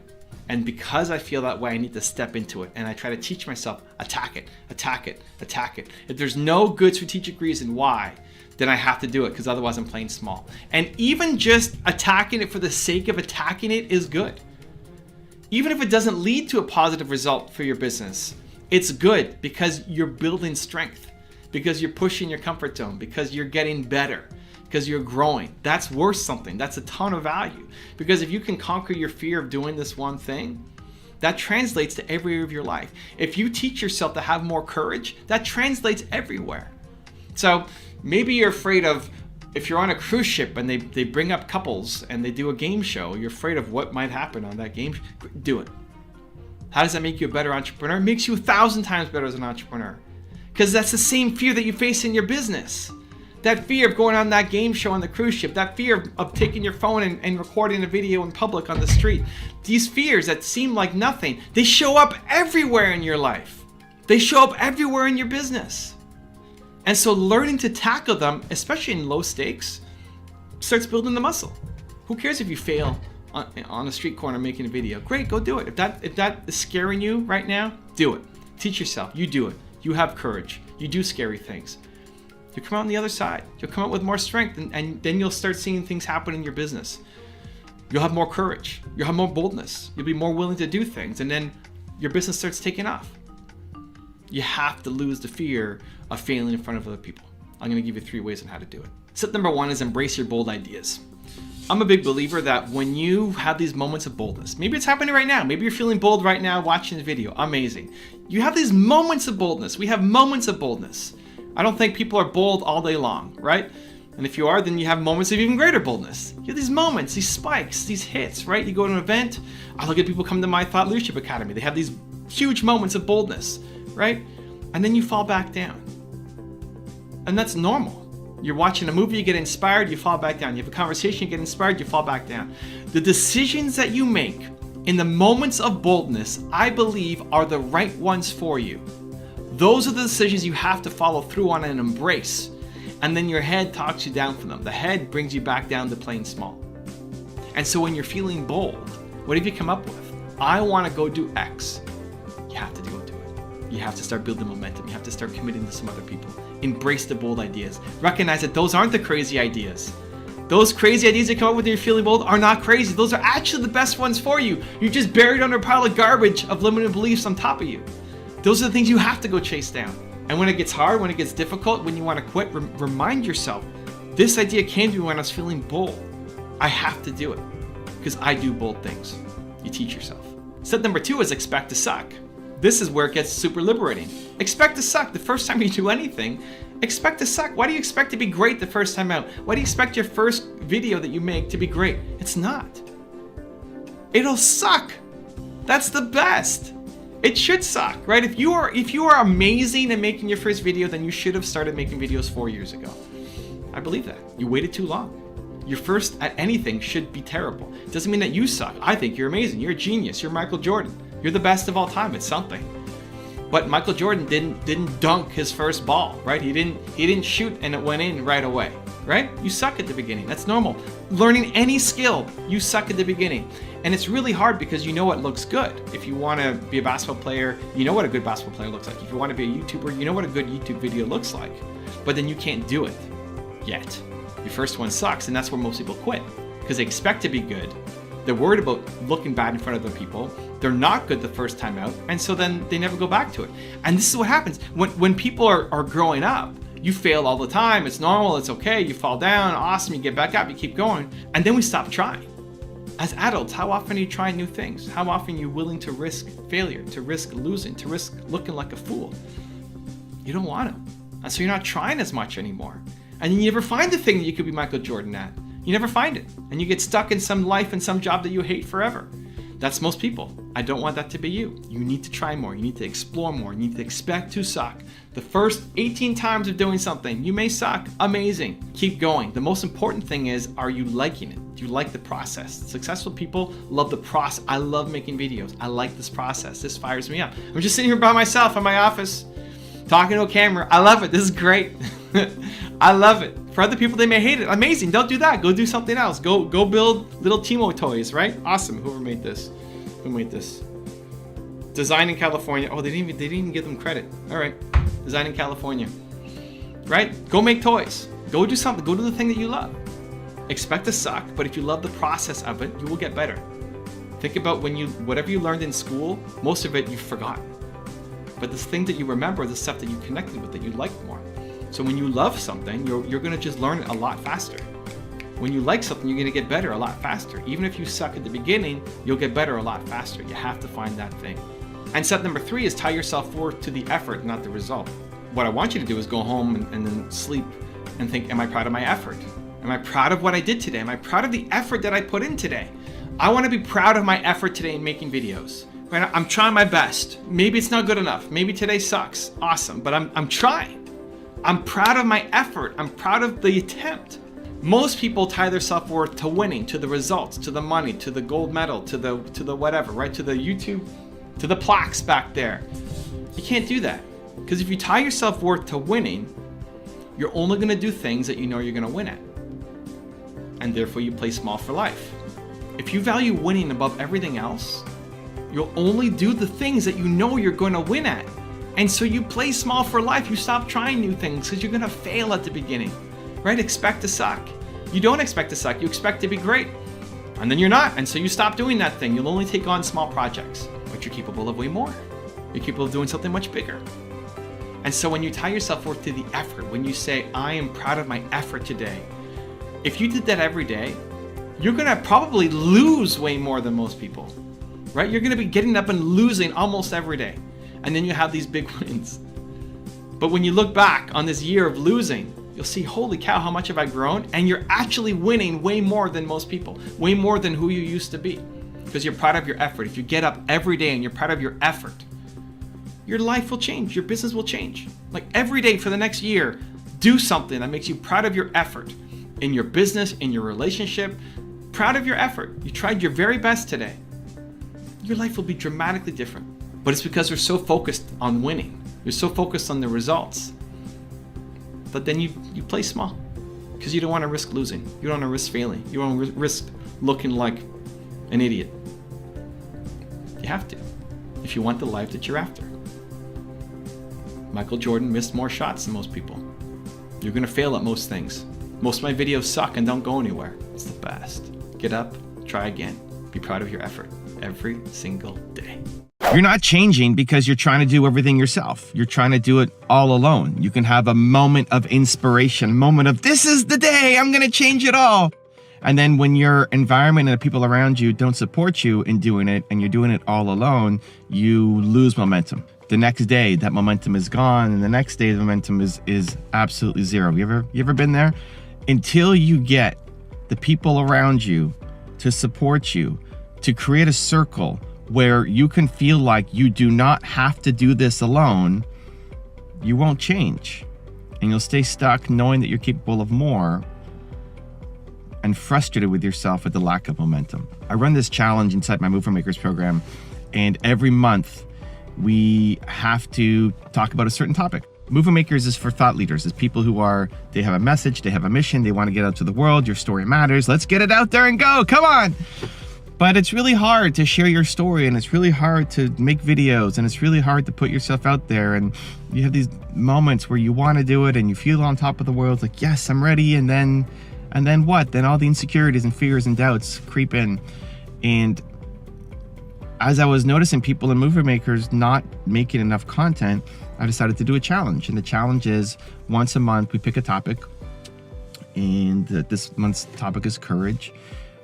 And what you have to do is make a solo video that's 10 minutes long. You have to make a lead magnet to help grow your business. And you have to do 3 collaboration videos. And most people do Instagram lives to collaborate with each other. And all of a sudden, people who took up the challenge started making content. All of a sudden, the excuses went away. I don't know what gear to buy. I don't know what camera to use. I don't know what microphone. I don't know what to talk about. My story's not good enough. I'll start next week. I'll start next year. I'll start next month. I'll start on my birthday. I'll start on January 1st. I'll start on Monday. I'll start next month, right? All of the excuses all of a sudden went away because you're not doing it alone. Because all of those reasons that are holding people back, that are holding you back, what you want to do something bigger. All of the reasons that are actually holding you back are not the logical ones that are in your head, right? The idea that you're not making content because you don't know what phone to use or what camera to use or what. I'm making these videos for my channel on my phone. I'm in my car at my wife's acupuncturist. She's getting acupuncture done right now in the building right next to me. And so I'm making content in my car. You can too, right? There are logical reasons why you are not doing the thing that you want to do, right? That you say is important to you. There's logical reasons that you are buying. You believe them. They are actual reasons, but they're not good enough reasons. And underneath those reasons why you're not doing the thing that you need to do is just that you're afraid. It's just fear. And suffering through fear alone is really, really hard. It's not that it's not possible. It's not that you can't do it. It's just immensely difficult. And most people won't. Most people won't follow through.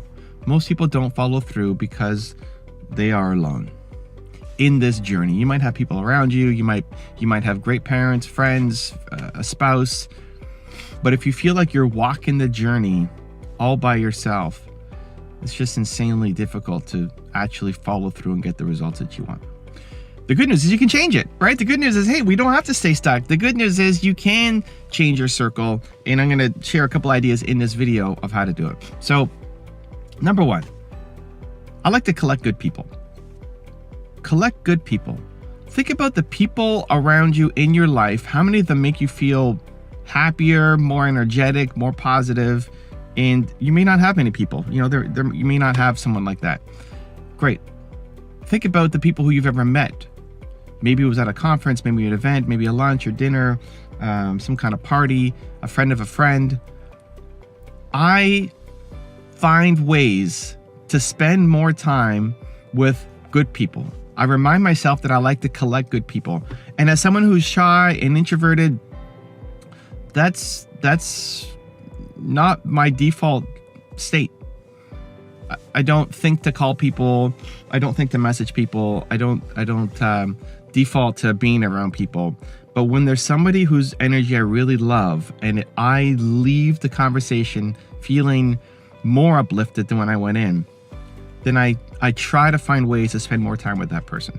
And maybe it leads to a business, maybe it leads to some kind of opportunity, maybe it just leads to another conversation. But think about the people who you have met at some point in your life. Maybe not the people around you right now, but an old high school friend, or again, somebody at an event or a club or some meeting that you met that you really liked their energy and their vibe. I'll lean in on the awkward and say, hey, do you want to go grab a coffee? I'd love to learn more about your story. Or I really love your energy. Do you want to go and get some lunch together? It feels super awkward, but chances are they need somebody too. And if you be the first one to do the outreach and say, hey, I'd love to learn more about you. So these are people who you don't really know that well, but you'd like to. And you can even say that when you're talking to them. Hey, I don't really know you that well, but I'd like to. And lean in on the awkwardness. Be the first one to go off and do it. So think about the people in your network, people who you have met, one-off meetings, who filled you with that positivity, and fight for more time with them. Because if you had 4 people and you met everybody once a month, that's once a week now. You're meeting some amazing human. Whether it's coffee, whether it's lunch, whether it's a Zoom call, whether it's actually forming some kind of business together, there are people who you've come across who are the support that you need. And you need to do the outreach to say, hey, I'd like to get to know you a little bit better and spend a little more time with you. Lean in on the awkwardness, collect good people. That's number 1. 2 is change your environment to be around the people even if you can't meet them. So watching this video is a great example. Watching this video, did you wake up this morning and you're like, yeah, my gosh, so amazing, let's go crush the day? Probably not, right? I didn't. If you did, then I am super jealous of you. You probably woke up and you're tired and you look at your phone and what's on my calendar for today, and immediately some of the limiting beliefs and thoughts and attitudes popped in your head. And so if you can't be around the people every day, the collect good people, if you can't be around them every day, then you can be around them virtually through videos, through YouTube, through books, through social media. Follow the people who make you feel better about yourself and make you want to go off and conquer your goals. Most of the time when people are spending time on social media, YouTube, Instagram, etc., how much of that time is spent actually learning and being inspired versus wasting time? How many times have you opened your phone, went to a social media app, and all of a sudden 40 minutes went by, you didn't even notice because you're just scrolling, right? Has that happened? That's not what you want to do. Don't lean in on that, right? Audit right now. Audit who you are subscribed to on YouTube and who you're following on Instagram. And ask yourself, do these people make me feel better about myself or not? Do I leave feeling more inspired than when I came in? And if no, then unfollow those people. And good news, there's lots of amazing people. Not just me, there's tons of amazing people who are making amazing content. And whatever you want to learn, whatever you want to get more into, when you can surround yourself, even in a social media environment, if you wanted to work out more, if you followed a whole bunch of fitness people who are working out constantly, people who are not making excuses for why they can't get to the gym today. If you followed all those people, it's now in your environment. You'll start to see it more often. It'll become that daily reminder for you, and you're more likely to go to the gym and work out. So whatever you want to be, whoever you want to be, whatever your goals are, choose to follow the people who are achieving those goals, who are living that, because it's not your identity yet. And for them it is. And the more you're around that, they will suck you in to be like them. So choose very carefully what you want to get sucked into, right? It can also lead down a really negative, dark path, right? Whoever's more confident in their beliefs wins. So if you're around people who are strongly believing in something that is bad or evil or against your core values, you could be sucked down a really dark, negative hole as well. So step 1 is collect good people. Step 2 is to be around them, be around in social media with intention, the people who make you feel better about yourself and go achieve your goals. And then step 3 is to join some kind of community, join some kind of group who are focused in on what you're trying to do. So if you want to if you want to get into fitness, then you can hire a coach to help you, a fitness trainer, or join a gym, or join some kind of collective where you feel like you don't have to do this by yourself. Why Movement Makers is so special is because if you want to be a thought leader, where do you go? Where do you go to hang out with other thought leaders? Right? Nowhere. Do you know anybody who's a thought leader is trying to make great content and share it and have a message to give to the world? You know, who else that you know in your life talks like that? Probably not, right? So being around that and whatever it is that you want to learn, you want to be better at chess, then join a chess club and hire a chess coach. Be around the people. Be around the people. Join some kind of community so you don't have to do this all alone. One of the things that I struggled the most with is feeling like I have to come up with all the ideas myself, carrying everything on my back. And what I realized very later in my entrepreneurial journey, right? I mean, I'm 40. How old am I now? 40. I'm almost 42 when I'm filming this video. My first real business in entrepreneurship when I was 19. So it's been a while, 20 plus years of being an entrepreneur, not including like garage sales and that kind of stuff. And one of the hardest things for me was just not trying to have to do everything myself, not putting all the pressure on myself to have to do everything all by myself. I like to say in Movement Makers that 1 + 1 = 4,000. Like you come in, and not just Movement Makers, but anytime you do this, any club you join or group you join, especially if you're a giver, givers have a hard time asking. But when you're with other givers, they want to pour into you. They want to give to you. They want to see you win as well. So you come in hoping to get something. And then when you get that, plus you can contribute to other people and what they're doing and see that you're showing up for them, also allows them to go off and accomplish their goals. It's just such a great cycle. And it's such a weight lifted to know that you don't have to do everything all by yourself. So you could be willing to change. You could have these great ambitions and great ideas of who you could be and who you want to be and the impact that you want to have. But it's not going to happen until you realize that you can't do this alone. Stop trying to do this alone. Stop trying to do everything yourself. You can change. People will support you. But it's on you to collect good people, to audit who you follow on social media, and to join a group of people who are like-minded. If you want to make one single change this year that will have a tremendous impact on the growth of you actually accomplishing your goals, decide to not do this alone anymore. Think big, act small. Think big, have a big goal, big dreams, big desires, big mission, big vision. You're gonna change the world, think big, let's go. We love that as entrepreneurs, right? Let's think big and change the world. And act small in that you gotta do something. Because the only thing you're missing is momentum. Where what most people do is if you're just thinking big and feel like you have to act big from the start, then nothing ever ends up happening and that big goal dies within you. We are afraid of taking the first step. We are afraid of building momentum. We are afraid of people seeing us and nobody seeing us. I just finished this 7-day challenge in Built to Serve, helping people become thought leaders. And people are afraid of people watching their content and what those people are going to say. And they're equally afraid of nobody watching their content.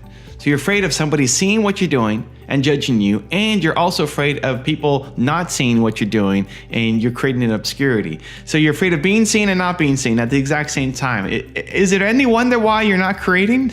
Is there any wonder why you're not making? Is there any wonder why you're stuck in just planning and strategizing and making the perfect thing happen before something ever happens? Is it ever any wonder why, if you want to start a YouTube channel, you're still stuck on what the opening sentence is going to be and what microphone you're going to use and what camera and what lighting and what the background and how your hair is going to look and your wardrobe? And is there any wonder why you're still stuck on that instead of just creating? Because we're afraid. We're afraid of being seen and we're afraid of not being seen at the same time. And so we've convinced ourselves why we can't do something with rational, logical reasons that we believe. But really, you're just not making content. You're just not making progress. You're just not having the conversations you need to have. You're just not building the business that you should be building, right? Whatever the thing is, it's just, at the end of the day, it's just fear. and the thing that's missing is momentum. How I encourage people to get through it is what I tell myself. I expect to suck at the beginning. Whatever you do, when it's your first time, expect to suck, right? Just expect to suck at the start. Why do you think you're going to be amazing the first time you go and create something? You're not. It's going to suck. It's not going to be very good. Like even objectively, it's not going to be very good, probably. But that's okay. It doesn't mean you suck as a person. I think it's amazing. I think the fact that you're willing to try is an inspiration. And so whenever you're first getting started off, when you have expectations and then you don't meet those expectations and this is the gap that prevents you from taking further action. How many times have you tried to do something, you got started, you weren't getting results like you thought you would, and you just quit right away? How many times have you recorded a video, watched it back, were completely embarrassed by yourself, and then never posted it and never launched your channel? There's been people who I've done interviews with as their first guest on their podcast or YouTube show or Instagram, whatever, and then they never post it. They never posted because they are too embarrassed to even launch the show. And it was even a decent interview, but the insecurities and the fears and the doubts creep in, and so they don't post it. They don't do anything about it. Where you just need to expect to suck at the beginning. Just expect to suck. Expect it to be terrible, and that gives you the freedom to go off and create. Because like anything else, whatever it is you want to do, you want to be a YouTube creator, you want to be an entrepreneur, you want to be a coach, an author, a speaker, whatever it is that your business is, it's all doable. It's just a skill that you need to learn. There's a bunch of skills that you need to pick up and learn. And like any other skill, you can learn it. Of course you can learn it. You can pick up any skill, but you don't have the skill right now. And so don't overly judge yourself for not having the skill and not being good enough as a human being just because you don't have the skill set yet, right? This isn't you're not good enough as a human. It's you're not good enough at this specific skill set yet, that when you can figure that thing out and get the training, education, experience, then you can go and accomplish the goal, of course. But we overly judge ourselves and then we don't build momentum. One of my movement makers, his name is Michael. He's an amazing human. He wanted to start making content, wanted to start making videos, wanted to start doing interviews, and he was afraid of asking people to be on the show and him being the interviewer. He was fine being an interviewee when people were asking him questions, but he didn't want to be the interviewer and was afraid to ask people questions. And so we had a discussion and we came up with a concept where it was his show is called Empowering Conversations with a Disabled Man. So he's disabled. He wants to help reduce the stigma around people with disabilities. He wants to have open conversations. He wants to help people who are disabled find hope and inspiration and power. And he also wants to educate able-bodied people to how to help, support, cherish their disabled friends or the community. And so we came up with the concept of empowering conversations with a disabled man. And he launched his first live interview where he was having the conversation. He had a guest come on and he was doing the interview. And it was the idea to action that made all the difference, because he'd been thinking about doing a show and thinking about making content and being too afraid and being stuck in his head, like all of us do, myself included, all of us do. And to his credit, the thing that I did not do at his stage in this career was he just went off and did it. He just, okay, you know what? Here's an idea. I'm going to do something about it. I'm going to get started. And he had his first one. I asked him how he did it. He said it was so much fun. It was so great. It was so amazing. And now he's scheduled his second one. He's going to keep doing more. It's a great win in that it worked out. Now, if he keeps going on this show, say he does 100 episodes of this show, he's going to look back on his first video and realize, oh my gosh, I was so bad at the beginning, right? But look at the journey. Look at the growth. Same thing for you. Whatever you're starting off doing, just expect to suck at the beginning. Expect to suck. Expect no results. Expect nobody to see it. Expect it to be terrible. And tomorrow you're going to keep going. You're going to make it a little bit better and a little bit better and a little bit better. And when you look back on 10 days, 20 days, 50 days, 100 days, you'll come back and say, holy cow, I'm really getting better. Why? Because you developed a skill. You were still the same awesome human. Now you're developing a skill set to actually get better at the thing that you want to do. Makes all the difference. The only thing you're missing is momentum. So just repeat yourself. Repeat to yourself. The only thing I'm missing is momentum. The only thing you're missing is momentum. You've got the heart, the care, the passion, the desire to serve, the vision, the soul to help. You've got all that. You know you can help. All you're missing is momentum. You're just not doing enough. And that's not a beat down to say, judge yourself and you suck again as a person and you should be doing more. Don't do that. But take the time that you spend criticizing yourself and judging yourself for not being good enough, and use that energy to then just go make something and expect to suck. So a couple things that help me. That gives me the permission to start. So it's not a high bar. There is no bar. The bar is so low that there is no bar, and that gives you permission to just start and to create the momentum you're looking for. The other thing that I find really helps me is just trust that great ideas flow through you. Whether it's belief in self, whether it's belief in something higher, but just trust that good ideas flow through you. That if an idea comes to you for something you want to do, trust that it's a good idea. Trust that is the right idea for you, that you should do it, that you should take action on it, and that it's going to serve. If you're in a positive mindset, right? If you're in a negative mindset, then it's good to sleep on your ideas, right? If you're in a jealous mindset or hateful mindset or rageful mindset, then the ideas that come to you are probably not the right ideas for you. But if you're in a empowering, inspiring, positive, optimistic mindset, then the ideas that come to you are the right ones for you. And just trust that those are the right ideas and do something on it. And shortcut your brain, because as soon as your brain takes over, it's gonna be like, oh, okay, but you don't know how to do this and that, and here's another problem and more restrictions, and you know, okay, so what happens? Default, okay, let's go default to planning and researching, and we'll keep asking questions, and we'll keep hemming and hawing, and then, you know, next week I'll do something, and then next week comes and you haven't done it yet, right? So when an idea comes to you, find the smallest possible way to get started on it today. Don't make it some big giant thing that now you need $1 million in venture capital and a huge team to accomplish. The only thing you're missing is momentum, right? So trust that great ideas flow through you. Great ideas flow through you. You're here to do so much more. And take that kernel of an idea and do something. Whatever the smallest possible, simplest thing is, to just build some kind of momentum for it, to see how much did you love it, how much do you want to go back and do it, without having the pressure on it, having to be the perfect thing, the next big thing, the only thing that matters, because that's what keeps you stuck, slow, knowing that you're capable of more, but too afraid to act. Great ideas flow through you, and the only thing you're missing is momentum. Let's go. Your environment is keeping you where you are. Your environment has been perfectly designed to keep you exactly where you are right now.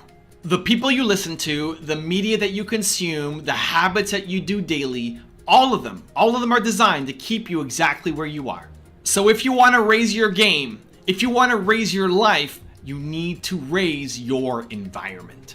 I've changed a lot over the course of having this YouTube channel. The people who've known me the best and the longest, especially in the past 2 to 3 years, have said, Evan, you've changed a lot. For the better, you've evolved, you're more confident, you have more poise, you're a better speaker, you're pushing the boundaries more, you've changed. What happened? How do I get that for myself, right? People want it. Whenever you are off growing and learning and evolving, other people, they want it. They want a taste of it. They want to do it too, because we are not designed to just photocopy our lives over and over and over again. So how did I get it? I paid more attention to my environment. I paid more attention to my daily routines. I paid more attention to the people that I hang around with. It's important. So looking at my physical environment, right? Look at this office. Look at the people behind me. This all means something to me. Looking at the new design that I've had here below. Putting things like my neck braces. It's down below, you can't really see it. But this inspires me. I walk into this every day. My YouTube videos, the channel, I create for myself. The people that I profile, I'm learning from. I feel like I have Gary Vee in my head. I have Oprah Winfrey in my ear. I've got Elon Musk telling me what to do, pushing me to try to get better. I hear these people talking about, you have to be courageous, you have to be bold, you have to believe in yourself more. And when I feel myself being nervous about something, boom, boom, boom, boom, boom, it's a push that I have to do it. And so I've designed my life, I've designed my environment to help push me to get to the next step. And it's scary, and it should be. Where am I going next? I don't know. I'm still a work in progress. But the more that you are around people who push you, who make you better, who make you want to do more, who pull you up to their level, guess what? The more you're going to get there. The alternative is you're stuck where you are. You stick with your friends, you stick with the media you consume, you stick with the habits that you have. And listen, if you love your life, awesome. If you're good, then you're good. Then don't change anything. But if you're not happy with where you're at, if you know you're capable of more, especially for the entrepreneurs, you know you're capable of more. You know you have a gift. You know you're a genius. You know what's in here needs to get out there, can have a huge impact and help a lot of people. If you feel like that's you, then you need to make a drastic change to your environment. You need to change it because everything you're doing right now is keeping you on the path that you're on.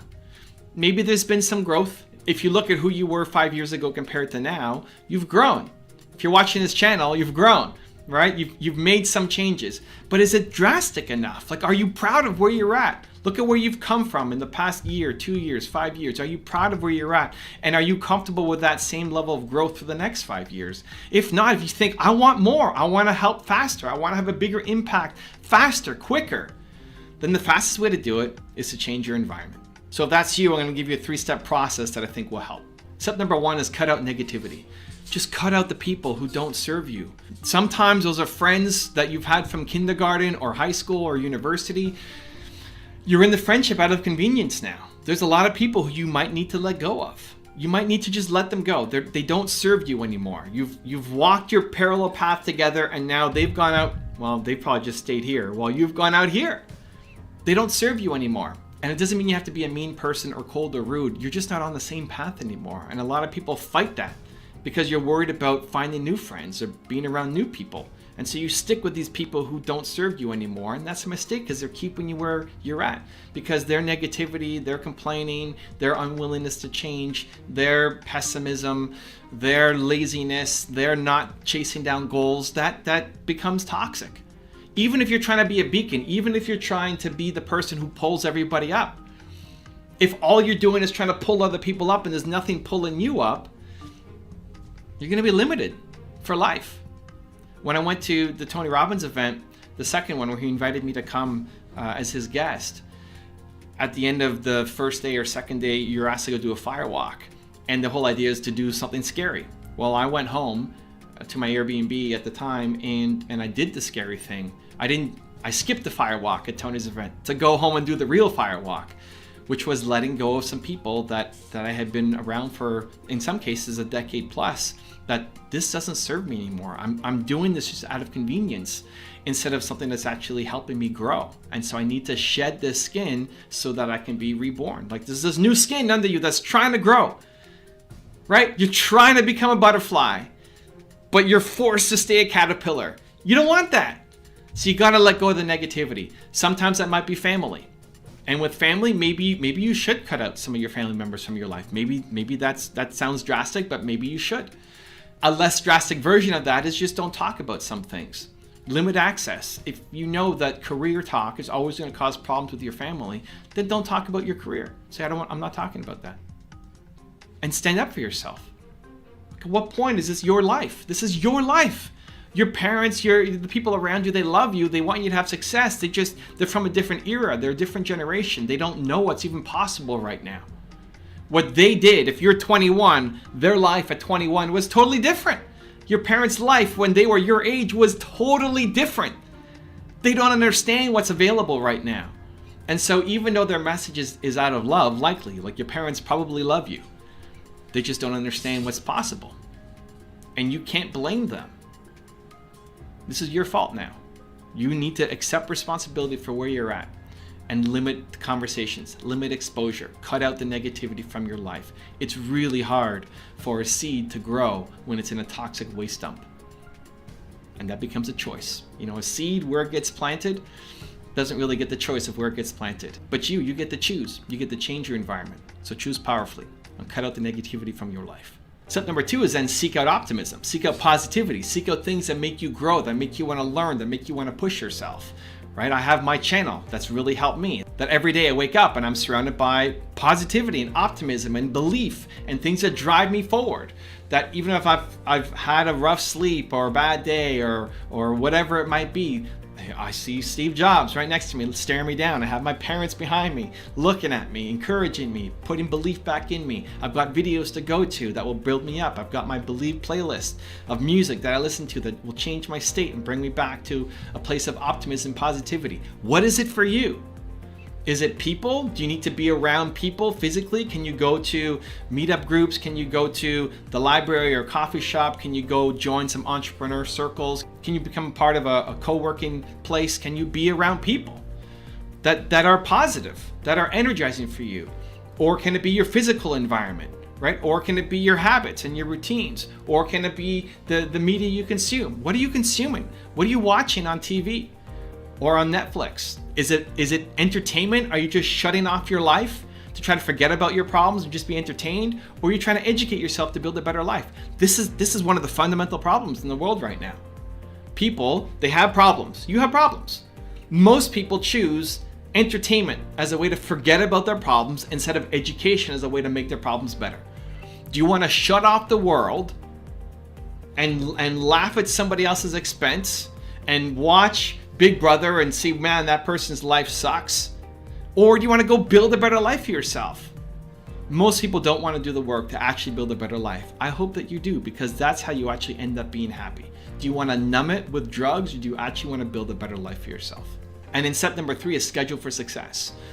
Schedule for success. So what are your daily habits? What's in your calendar? What is the thing that makes you feel bold, alive, contagious, optimism? What's the thing? For me, it's watching videos. For me, it's going through my 5S schedule. So I start the day with singing, where I have videos that are on YouTube that they're songs that make me want to sing, make me want to dance, make me want to move. It's the fastest way to change your state. I wake up tired and maybe low energy, and then I put on music and it changes my state and makes me happy.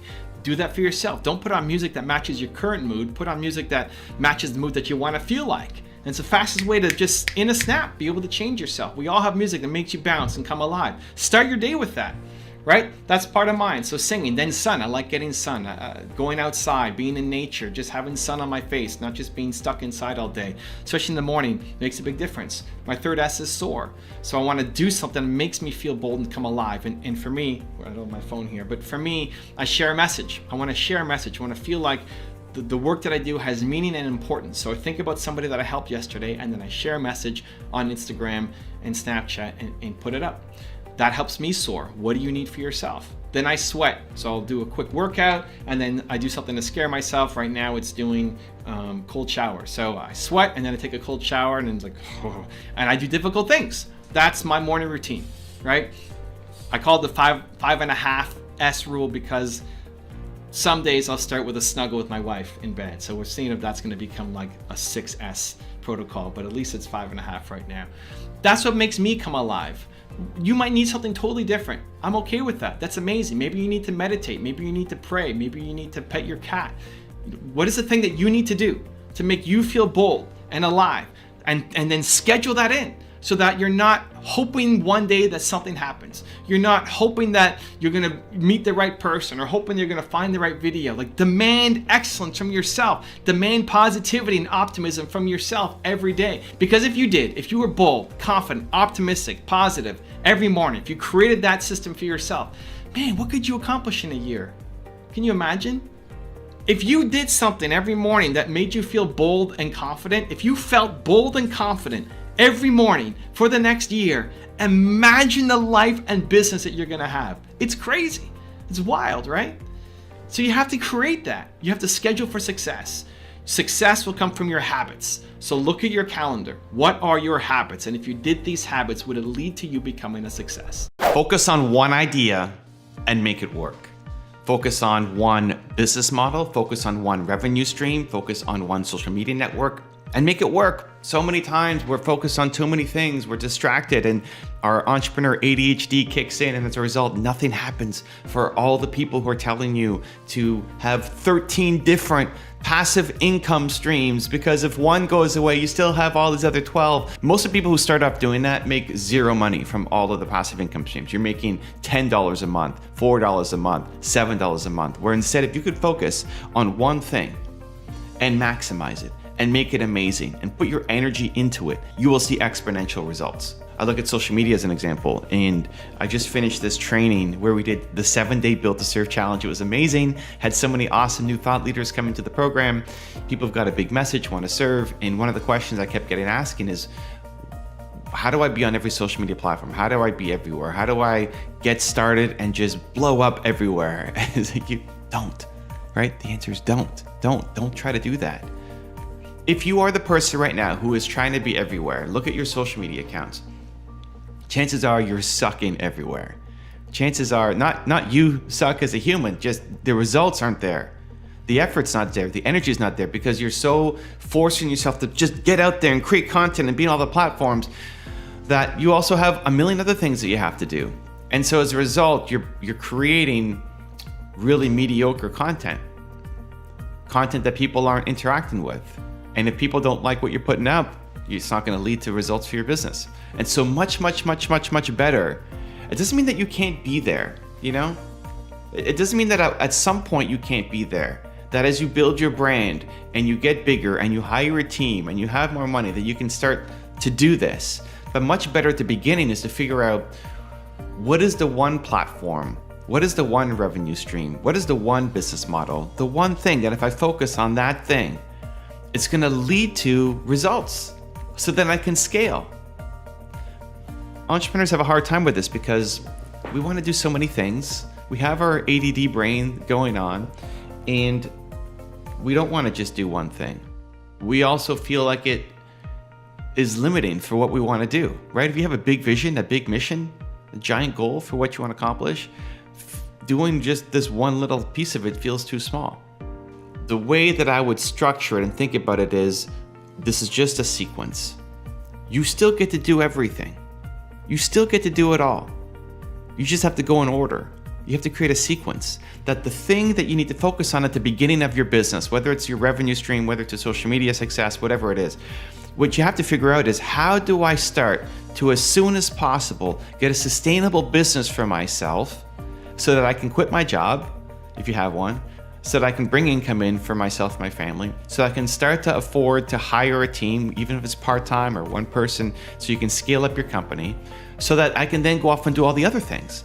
Because some of your ideas are amazing and huge and require more people and time and effort and energy, and some of the ideas can get started a lot faster. And so if you want to go and accomplish your big goal, your big dream, your big mission, then it's important to think about the sequence of things, that instead of doing everything all at once, and as a result, all of the results being mediocre, focus on the one thing that if you push that lever, you really maximize that thing, you could start to make more money, you could start to have more impact, you can start to have more reach, you can start to see more success that then allows you to bring on more people to help you build and scale. For me, we've got 37 people on the team now, and I can do so much more, you know, because we got team than if it was just me by myself doing everything. And so in building my mission, I want to solve the world's biggest problem, right? People don't believe in themselves enough. And so in building that up, I need people, I need help, I need support, I need team, I need a lot more than what I've got right now. But in being able to build a business that can bring in money, then I can afford to hire a team that helps me accomplish a lot more things and take on a lot more projects. But if I was at the very beginning of what I was doing right now, I would not be doing most of the things that I'm doing right now. I'd still be accomplishing and going after the same mission, but I'd have to pick one thing to focus on.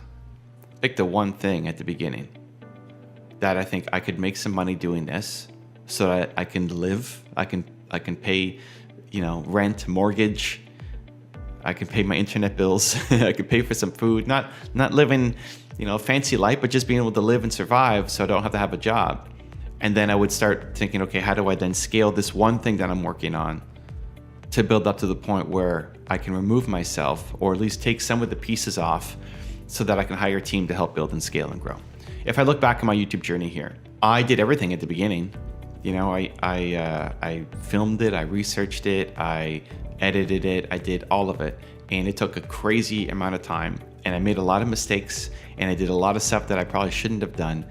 And just by focusing on that thing and making content and creating videos, it then allowed me to make a little bit of money that then I could hire my first part-time editor, that then turned into a full-time editor, that turned into a second editor and a research person, that turned into someone helping with the thumbnails and the graphics. And it continues to build up and scale for like everything I was doing myself in a mediocre way, but getting it done, to then be able to scale out a team. And so most people are just stuck doing too many things. You're stuck, like, look at what you're doing on a day-to-day basis. Look at your calendar. You have a limited amount of time, right? You have a limited amount of time. There's only so much you can do in a day, in a week. You have other responsibilities. Maybe you have a job. Maybe you have family, kids, health that you have to look after. You know, there's a certain amount of time that you have that you can dedicate to this thing. That time needs to go into the right efforts. And again, it's great to have that big mission and big goal and big dream. But if you have a limited amount of time every day or every week, and you are trying to create 13 passive income streams with that limited amount of time, no one of the streams ever gets enough energy, enough effort, enough of your mind space, enough of your creativity, enough of your love to ever become anything. And so you're diversifying way too quickly. You're diversifying way too soon. And apply that for anything that you're working on. Apply that to your business and the opportunities that you're chasing, the partnerships that you're looking at, the things that you're saying yes to, the social media networks that you're trying to be on. Do yourself a favor. Don't try to be everywhere. Not yet, right? Just understand there's a sequence to things. And you can make it so much easier for yourself to have more impact, to make more money, to have a bigger influence, to be more proud of yourself, to start getting more success and more results and more momentum. So much easier if you just sequence it out, so that you don't have to do everything all at once. You don't have to feel the handcuffs and the restriction of saying, well, I don't want to do this one thing for the rest of my life. This is where it gets, entrepreneur ADE kicks in, right? And we don't want to be locked in. I don't want to do the same thing forever. Well, you won't do it forever. That's not the point. The point is not to do this one thing forever. That if you took these 10 opportunities in front of you, you could do all 10. You could do all 10. Just not all 10 at the same time. Because if you do all 10 at the same time, none of them are going to work out. And often it's a smaller opportunity that can pay you more quickly, that can start to build the momentum for you. So if you have your list of your 10 opportunities in front of you, 10 things that you could do, great. Look at what order should I go in so that I can start making money and start building momentum.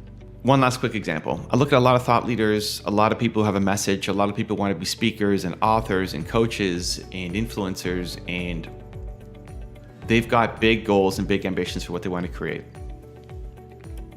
When I'm helping someone like that, usually the first option is coaching.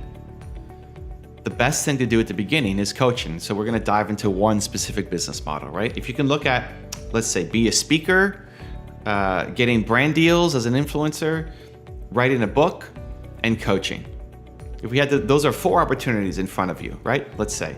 So what did I say? Being a speaker, getting paid to speak, getting paid to do brand deals, getting paid to be an author and selling books, even selling courses, your own materials and training and etc., and coaching. Those are 4 or 5 different business models that you can go through. Perfect. At the beginning, which one is the best? What should you focus on? It should be coaching. Why? People don't like the idea of coaching because you're trading your time for money, right? I don't want to trade my time for money. Okay. Well, what are you doing right now? You're at a job? Because if you're at a job, you're trading your time for money. If you have unlimited time to figure stuff out and you have a giant bank account, then you could do something different. But if you need to start to make money to build this thing up, then yes, you're trading your time for money, but it's a faster path to get you out of your job and into your business full time. Where everything else takes a lot more time. Speaking takes an incredible amount of time. If you want to be a paid speaker and get paid enough that it's actually meaningful, it takes a lot of time for you to get good at the skill, as well as for you to build up momentum and a name in the industry. You have to do a lot of free speaking gigs before you ever get paid to do it. So if you have a horizon of years, awesome. But I'd rather you start getting paid immediately while we work on the speaking career. You want to be an author and get paid to have a book? Cool. You can go and self-publish a book right now if you wanted to. You can get it out. You'll make, you can sell it to your friends and family, your audience. You'll make a few bucks, but it's not going to be anything meaningful. To get a paid deal or to have a significant, even if you're going self-publishing, to make a lot of money off your book, you have to have a big audience. To get the deal with a publisher, they want you to have at least 100,000 followers. That's like your starting point to get in. So is that achievable? Of course, but now we're looking at years as a horizon as opposed to like this has to happen right away. So you're not getting paid right now off of your book. So if you're sitting there thinking, writing a book, creating a great manuscript, creating a great how-to guide, it's not going to be the thing that helps get you any kind of money anytime soon. And I want you to get paid because most people quit too soon on their ideas, or they're trying to do a million different things at once, right? If you're trying to create a course, same thing, you have to build up enough momentum. You spend so much time making a course, creating the content, filming videos, or writing instruction manuals, or creating the PDFs, or whatever your course structure is. It takes so long to make the course, and then you have to go and market the course, and people don't know who you are yet. You don't have a brand yet. So could it work? Absolutely. Will it pay you more than coaching? Yes, absolutely. Most likely. It's way more easy to leverage that than coaching. But again, the timeline is so long, and most people quit too soon on it. Where if you are coaching, you can make money right away. As long as you have something that can actually help people, right? If you're good at what you do, you know how to solve somebody's problem, you can make money as a coach right away. And yes, you're trading your time for money, but it's better than having a job. And it also gets you closer to your customers. At the very beginning, I'm a much bigger fan of selling a service than a product because it gets you closer to your customers. You get to know their problems, you know their issues, you know what exactly they're struggling with, and you can help them solve it, which allows you to create a better book, a better course, a better product, because you've worked with enough people through the problem. And so most entrepreneurs fall into the category, I want to do all of it. Great, I want to be a speaker, I want to be an author, I want to create my course, I want to create my book, I want to be a coach, I want to do all of it. Awesome. You have a limited amount of time every week. To work on all 5 of those things at the same time means there's very little progress. If that's you and you've been writing your book, how long have you been writing your book for? Like, when is it going to come out? What year? How many speaking gigs have you done in the past 3 months? Right? How much time has gone into your course? It's like we start and stop because we're tackling so many different things because you want to do it all and you want to have income streams coming in like crazy. And there's nothing wrong with that. It's amazing. But there's a sequence. There's an order that if you can, as soon as possible, inside of your purpose, start to make money, start to build momentum, start to be able to bring on team to help you. It's so much easier. You can go so much further. You can go so much faster. You can have so much less stress. You can have such a big impact that you just need to focus. You just need to focus. It's all possible. Your big dreams are possible. Go in order, figure out the sequence that will start to get you paid, and focus. My key to being productive is doing different things on different days. Different activities, different energy states on different days. If you feel like you're getting to the end of the day or getting to the end of the week and you're working like crazy, like you were working, you were not slacking off, you're working like crazy, and yet nothing seemed to happen. Have you gotten there? It's like, I did so much work this week, and yet I've moved very little towards actually accomplishing my goals. If that's you, the way to change it is to realize that you're flipping between energy states too much and you're not tapping into your true productivity. So let me share with you what I do and Hopefully that gives you some value to planning your schedule in your life as well. Different tasks on different days. I'll break down for you what I do every day of the week. Monday is my mentoring day. Mondays are the days where I spend mentoring my team. And we've got 37 people on my team. There's a bunch of people who have invested into as well in their companies. And Monday, I just spend the whole day talking to them. All I have to worry about is mentoring the people on my team. Tuesday is YouTube day. So today I'm filming on a Tuesday. I don't know what day this video is being released, but it's a Tuesday for me filming. All I have to worry about on a Tuesday is making YouTube content. And why it's so productive these days is because it takes a while to make the first video. It takes a while to do the first call. It takes a while to get momentum going. But once you get the momentum going, it's easier to stay in the momentum.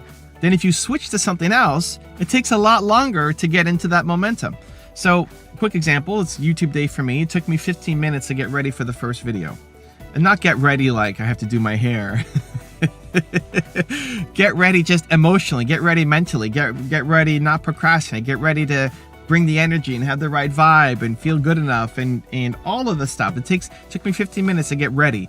And then the first video, it takes a while to get the mojo going. And then after the first video, the second one is better and the third one is better. And this is my fourth one recorded and it's better. And now it's easier to go, right? And so in the time it takes me to make one video, the first video, I could then, in that same amount of time, go make 3 or 4 videos in immediate, I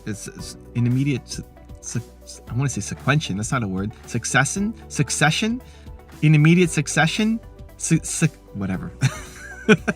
After, I can make 3 or 4 more videos right after while I'm in that same vibe. So same thing for you, whatever vibe you're feeling, if you can stay in that energy zone instead of switching. If I did YouTube video, then writing a book, then doing a phone call, then mentoring my team, then you're just bouncing around too much and there's high energy switching costs that then keep you unproductive. Then this is, a huge unlock, because when you can figure out how to chunk your time like this, brain fog goes away, productivity dramatically increases. You suddenly have a lot more free time as well to do whatever you want to do. Nina is back. She's in the house. We are at Nina's acupuncture. Let me put my seatbelt on as we get ready to go. So Tuesday's YouTube day, and I spend the whole day making videos. Wednesday's project day. And on project day, I focus on whatever projects I want to work on. And I wake up in the morning, I look at what do I want to work on today, and it's a lot more of a creative day. Tuesdays and Thursdays are very intense, productive days. Wednesday is a free-flowing day, which is not very productive, but very creative. What I had to understand is creativity is messy, and creativity is not productive. So I would judge myself harshly when I was working on a new project, and it would take me a long time, and I felt like I got nothing done. That's okay. Like, creativity is not meant to be efficient. So you won't be efficient on your creative days or on your creative tasks. It won't be efficient for you, but that's okay. And I think you need to have creative time built into your calendar, because if you're only doing things that are productive, you're going to burn out, you're going to hate your life, and you're going to feel limited. You ever get bored of your own business? You get bored of the things you're doing? Well, there's not enough creative time planned into your week. When do you get time to work on new fun things that maybe pay off, maybe don't pay off? When do you have time to work on that? Well, you don't, okay? So that's when people have midlife crisis or burnout or want to throw it all away or quit or stop doing this thing. And so I think you have to have some highly productive days where you're really working on achieving the goals that I have to get these things done. And then you have to have some creative days where you get to focus on whatever projects you want, that you're not judging yourself harshly for being not very efficient. Creativity is messy. It's designed to be that way, and you need to have some creative days in your calendar or you will get tired of your business and hate your life. So that's Wednesday. Wednesday is creative day, project day. Thursday is public facing day. And Thursdays, I'm usually starting the day with either movement makers or brandlytics. And I'm introverted and shy, and that doesn't come across in these videos, but I am, and it takes me a while to get into the zone of being around other people. So on Thursdays, I start with my family, and movement makers are my community of thought leaders who are trying to build their business and get their message to the world. And brandlytics is my community of people on YouTube who want to build their YouTube channel up specifically and want the advice to grow and create. And so I start my Thursdays with them because it's family, it's safe, it's friendly, it's warm, and it makes me feel like what I do matters and is important. And then the rest of Thursday is interviews and podcasts and Zoom calls and just all day spreading the message. We got belief to put out there.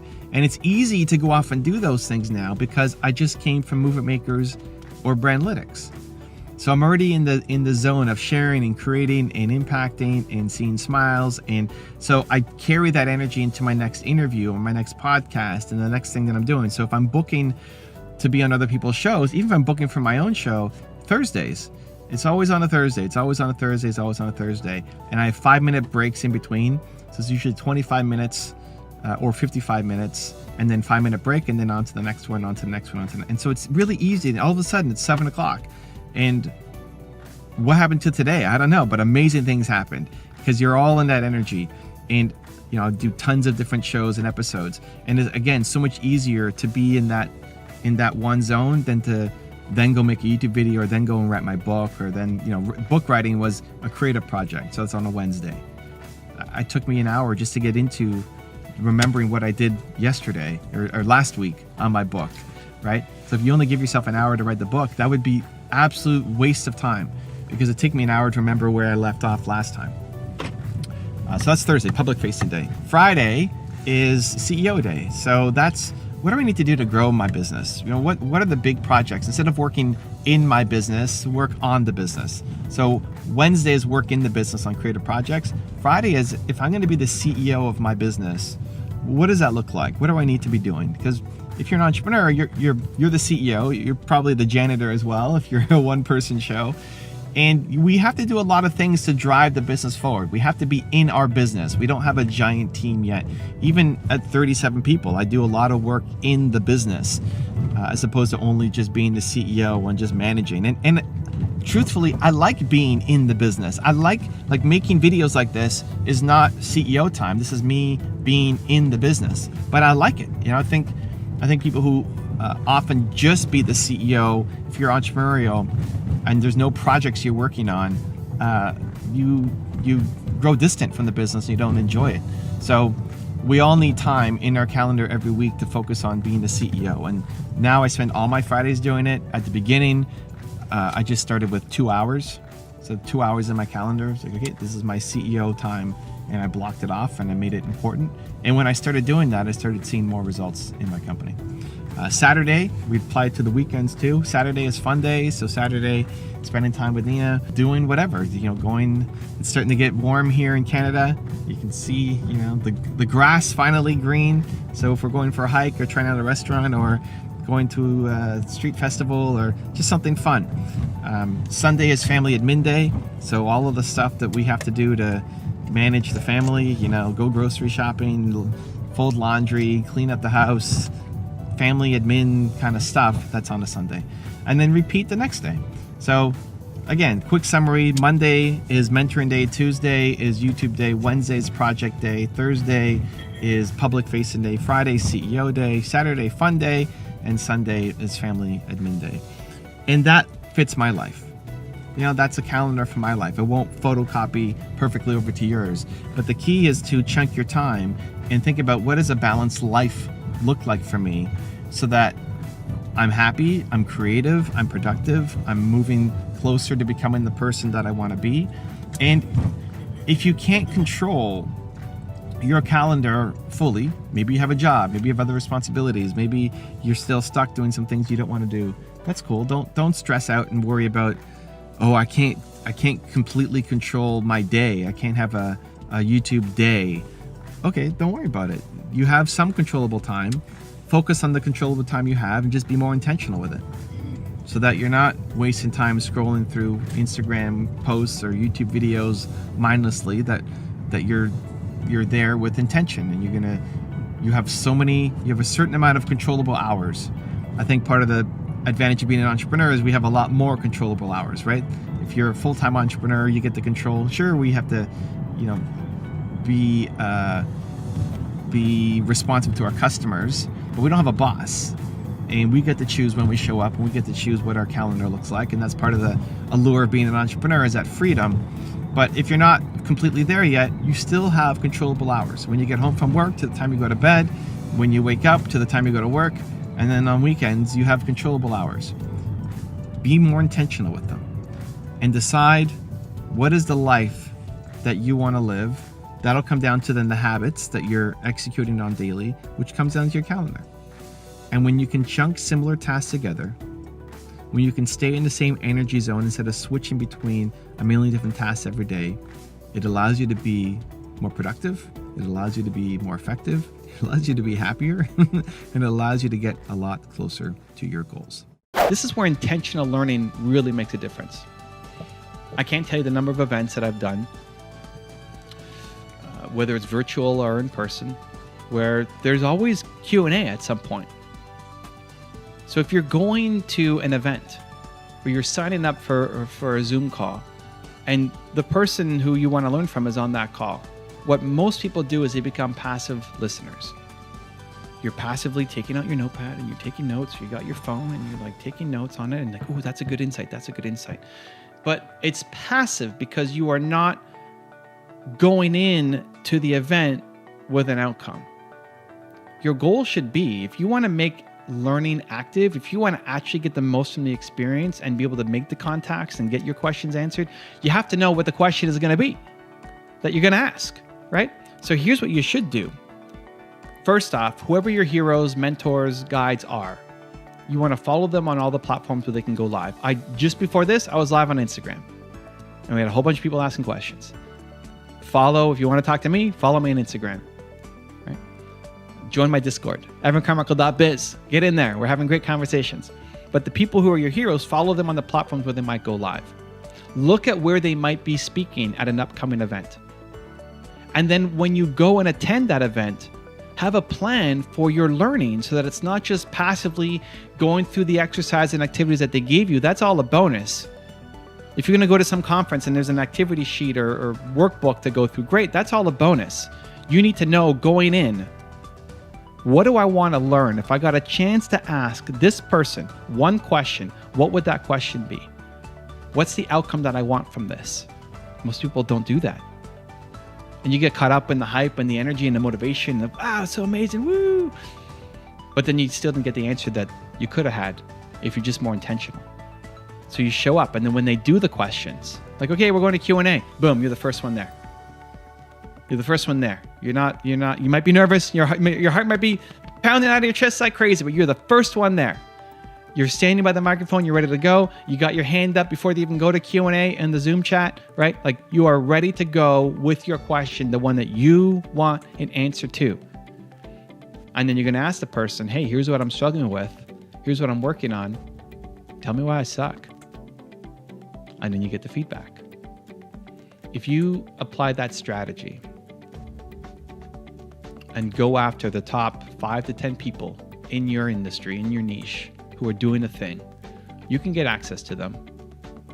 And if you intentionally show up with that one question that you want an answer to, and then you end it with, tell me why I suck, you'll get their brutal, honest feedback and get the advice you actually need to grow. Great ideas flow through you. Teach yourself, train yourself that great ideas are flowing through you, that the idea that you just came up with, that you've been thinking of, that doesn't make any sense, is great, is amazing, and is right for you, because quite often, the ideas that come to you don't make sense, are not practical. Someone like you shouldn't do it. And whenever your head and your heart are misaligned, whenever your heart wants to do something, but your head tells you that you can't do it, if you listen to your head, you'll stay small. If you listen to the practical reasons why you can't do it, then guess what? You won't do it. You'll stay stuck, you'll stay small, you'll stay crushed for life, knowing that you're capable of more, but never going after it. So trust that great things flow through you. Trust that this thing that just came into your mind, if you're feeling bold, ambitious, confidence, in service, that it's the right thing for you and you need to go and chase it down. The secret to getting everything that you want out of life is to think big and act small. Think big. Have a huge dream. Create a vision for yourself that excites you, that you want to make happen. And then act small. Don't let the big dream be so big that it becomes so scary and you never start. Find the smallest possible way to just get started. Think big, act small. Otherwise, your dreams will stay exactly that. I recently had a guy pop into my Instagram live who was a fitness coach, and he's building his success up and doing one-on-one training, fitness, and helping people get results. And he said, Evan, how do I go bigger? How do I build my brand? How do I get people to know me outside of just my pocket, my community? I said, well, you have to create content. You got to be a thought leader. You got to be an expert. I got to see you doing what you're doing. How often are you making videos? I said, well, I don't know, making them once a week. Okay, great. Dude, how often do you go to the gym? How often do you work out? How often do you care about your nutrition? I said, well, every day. Like, you have to take the same approach to your business, to making content, to being a thought leader. I said, are you in shape? And at the time he's shirtless, and then he said, yeah, I'm in shape. And he pans down and you see his abs, and then back to his face, he's got this smile on his face. It's like, I love it, man. You've put that into your daily routine. You're working out and eating right as part of your daily routine. He said, yeah, but it's so hard to go off and make videos every day. What are your clients saying to you about working out and eating properly? That it's so hard? Dude, it's the same excuses. You've already figured this out in one area of your life. The problem is you're not being consistent in the other areas. That if you want to blow up and be a thought leader and get a lot of traction, attention, and views, you need to get good at the thing. You don't become great at anything doing it once a week. If you believe that you have Michael Jordan level talent at something, Michael Jordan wasn't practicing basketball once a week. You just will never get great at it. You have all of this untapped potential, all of this ability to go off and make a huge impact, but we never see it because you're doing it once a week. You just will never get good at it. You'll never get good enough at the thing if you're only doing it once a week. So he says, what do I do? Great, you put it into your routine. You already know how to do this. You just have done it for something else. All of you, you've already been consistent on something. Now make this next business goal part of your daily routine. It's thinking big and acting small. Most people think big and have this big vision of where they could go. It's amazing. I believe in your vision. I love you. I want to see you go off and crush that huge goal. I think you can do it. But then show me in your calendar where you take any action. Because most people are spending too much time just thinking, planning. You got to actually get going and doing it. Daily, consistent, small action. One video from my friend who's running his gym now, one video is not going to do anything. One video, one small act is not going to do anything. It's the accumulation of the daily videos that are coming out, the daily content, the daily improvements. That's where you start to build momentum. The biggest thing that's missing from most of your ideas is momentum, because you're thinking big, but you're not acting small. I was in New Mexico, and I was doing, on Super Bowl Sunday, my workshop. And it was the smallest group on our tour, and we were talking about morning routines. And there was a woman there, and I asked her, what's the most important part of your morning routine? And she said, prayer. I said, so you pray, how often do you pray? Every day, every day, every day. She prays, perfect. How often do you feel the prayer? How often do you feel the connection? And how often are you just saying the words? And she said, like half the time. Great. Other people might look to her and say, well, look, you do it every day. Even for herself, she might look in herself and say, great, I did it every day. As achievers, we like to check the box, right? You like to check the box, say, I did it, I did it, I did it, I did it, I did it. I prayed, I watched the video, I read the book, I brushed my teeth, whatever. You have your checklist and you did it, right? And you feel great that you did it. But if you don't get the feeling of courageousness and you just check the box, it doesn't count. So watching a video might be part of your morning routine. Great, I'm, if it's mine, I'm honored to be a part of your journey. If it's somebody else's, amazing, do that too. But if you know that watching a video is the thing that helps make you feel alive, bold, confident, you know that there are some days that watching a video actually makes you feel that way, and other days where it doesn't. And you know that watching the same video over and over and over and over every day will lose its impact super quick, right? Day one, you're motivated. Day two, already you've lost like 80% of the motivation that you got from day one. Day three, it's basically over. You run it for a month, forget it. Like you already memorized the words, that the words don't mean anything to you anymore. So you have to have some variety. And if you're watching a video while you're doing something else, this is the achiever's curse. You're watching a video while you're brushing your teeth, while you're taking the dogs out, while you're cleaning the sink, while you're making the bed. You're distracted, you're doing something else, you're trying to multitask, right? Here's what happens to the achievers. you still get to check the box to say that you watched the video. But because you weren't present for the video, guess what happens? There was no retention. There was no feeling. You don't feel ready to take on the day. You don't feel the boldness, the courageousness, and therefore you don't go and have a great day, even though you checked off everything on your morning routine. That's what makes a difference. So if you get to the end of your morning routine and you don't feel bold, powerful, courageous, ready to go for the day, there's one of two things that you have to do. One is you audit your morning routine. You say, what's missing? You know, like, does this still work for you anymore? What's missing? Do I need to add something in? Do I need to add an espresso video in during the morning? Do I need to add reading? Do I need to add working out? Do I need to add writing my goals down? Like, what do you need to do to add and tweak and experiment and see if it makes you feel better? Or two, maybe you just need to do the routine again, but with more intention. Maybe you did the whole routine while you were distracted. Maybe you did the whole routine while you're thinking of something else. So you don't get the feeling. There's nothing wrong with the routine. The routine is great. The routine is perfect for you. But if you don't show up with intention, if you don't show up and be focused on it, you're not going to get the feeling.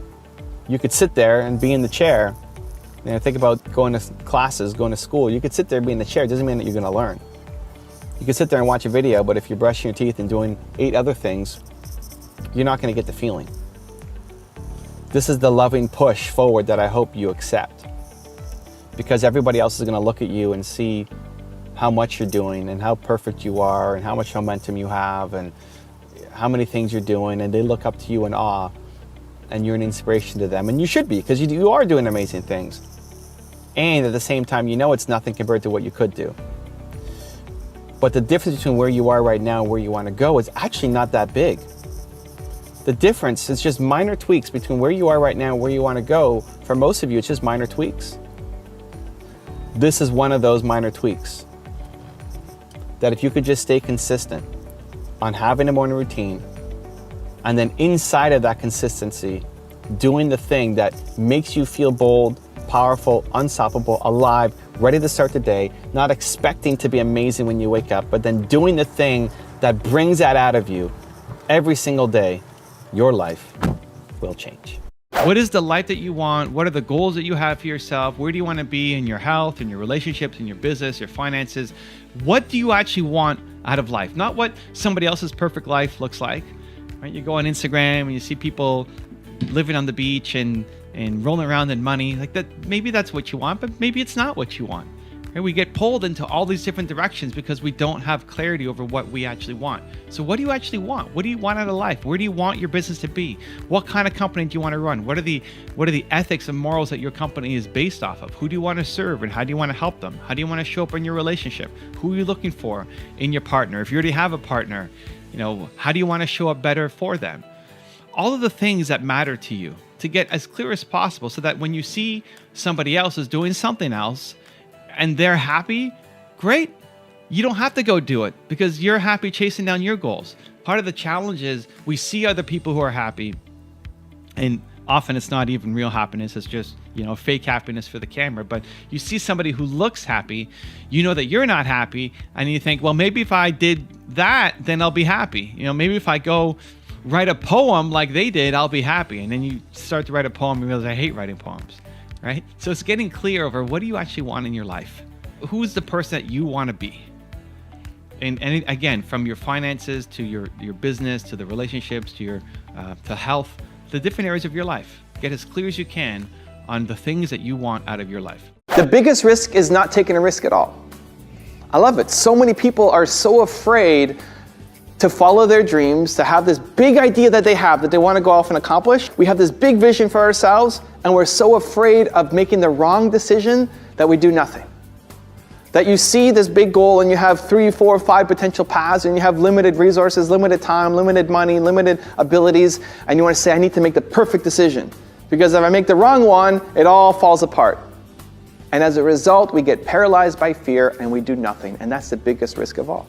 That's when you see somebody else making tons of money off your ideas. That's when you fast forward 10 years and you still haven't done anything. You're still in the exact same position that you are now. Meanwhile, lots of people have taken that idea that you had and are crushing it. And so the way to get over it is to recognize that as soon as you get an idea, you need to find some small way to test it, and that you don't have all the answers, and that's okay, and that you're going to figure it out along the way. Don't be naive like I was to think that you can create a business plan and it's going to be the perfect business plan. You're going to have all the answers figured out, and then you're just going to execute that business plan. Because as soon as you finish writing your business plan and you get out into the world and you start testing your assumptions, you'll find out that you made a lot of mistakes, that a lot of what you thought would happen didn't happen. You couldn't predict the future. You couldn't predict how customers would react. You can't come up with the perfect plan just sitting in your apartment, sitting on your couch, going to the library. You have to actually get out and start talking to customers, test your assumptions. That was my biggest problem in my first business. I spent 3 months working on the perfect business plan, and then when I got out to market, I realized a lot of what I thought was going to happen, a lot of what I thought the reactions would be, is not what actually happened. And that set me behind.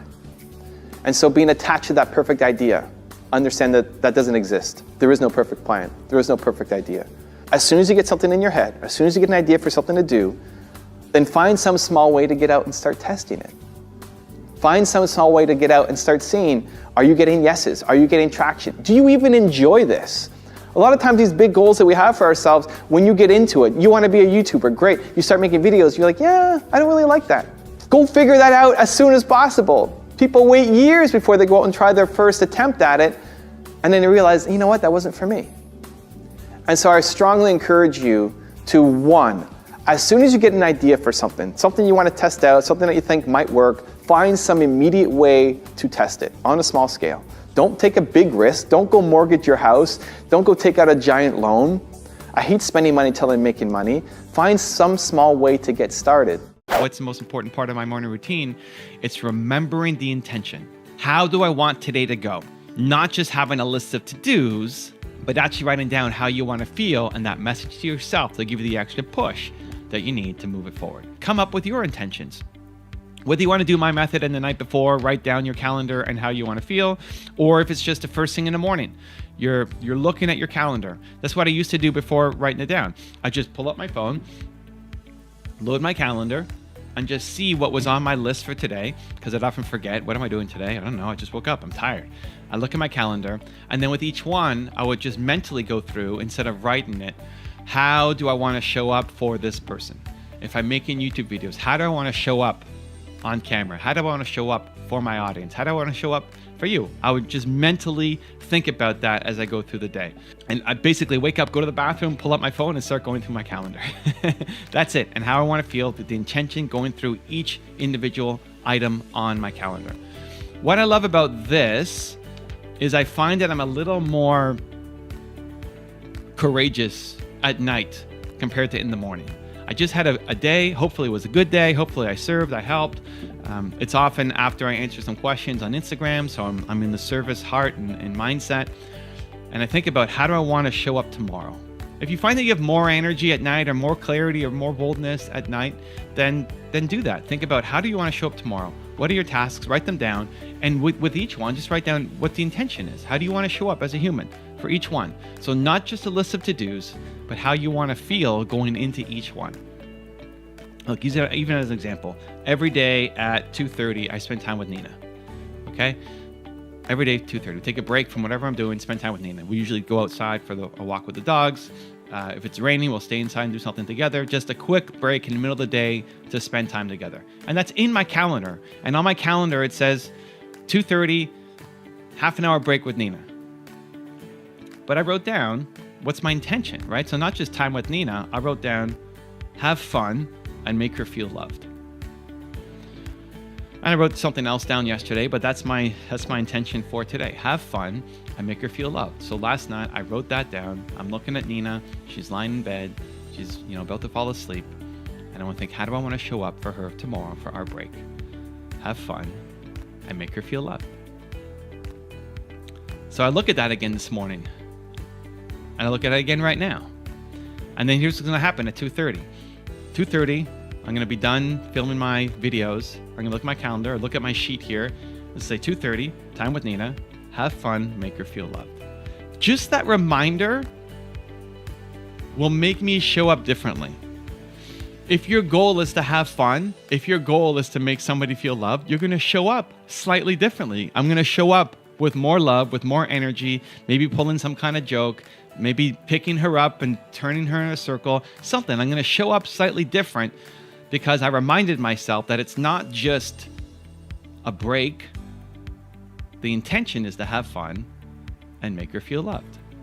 And so if you do that for all of the items on your calendar, for every meeting that you've got, for every quiet time that you've got, for every creative moment that you've got, how do you want to show up? If you can write it down, I love the night before, and then under each one, how do you want to show up? That prime, when you look at it, just before you go into the task, will help you show up as you'd like, as your most bold, courageous, proud self.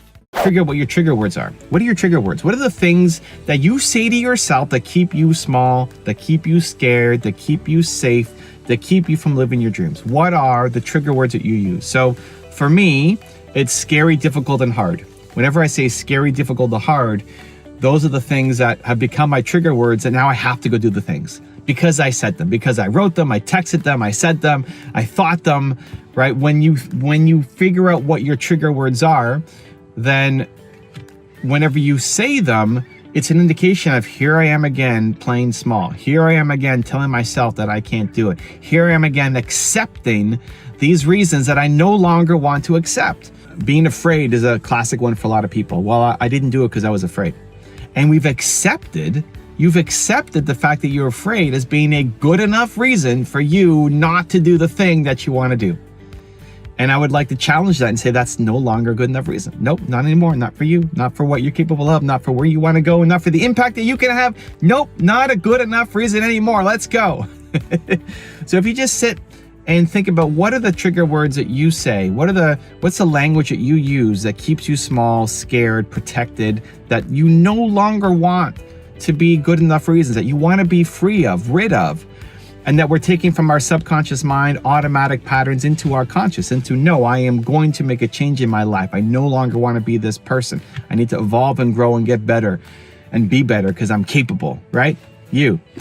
So when you figure out your trigger words and try to come up with them, it's a good exercise to do right now. What are the words that you tell yourself when you're scared, when you're afraid, when you've got big ideas, and you talk yourself down from it? What's the language you use? You can start by just taking on mine, scary, difficult, hard, or you can come up with your own.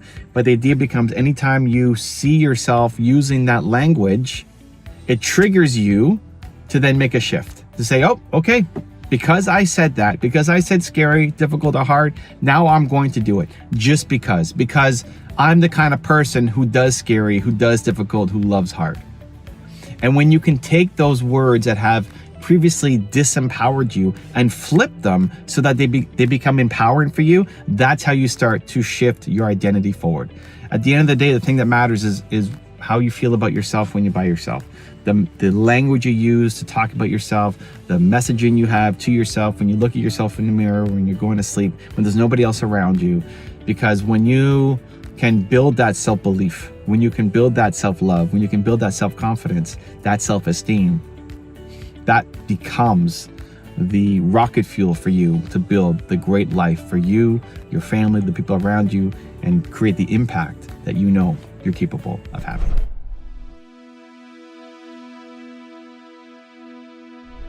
Because you made it this far in a video, I want to celebrate you. Most people start and don't finish. Most people never actually follow through. Most people say they want something, but they don't ever do the work to actually get it. But you are different.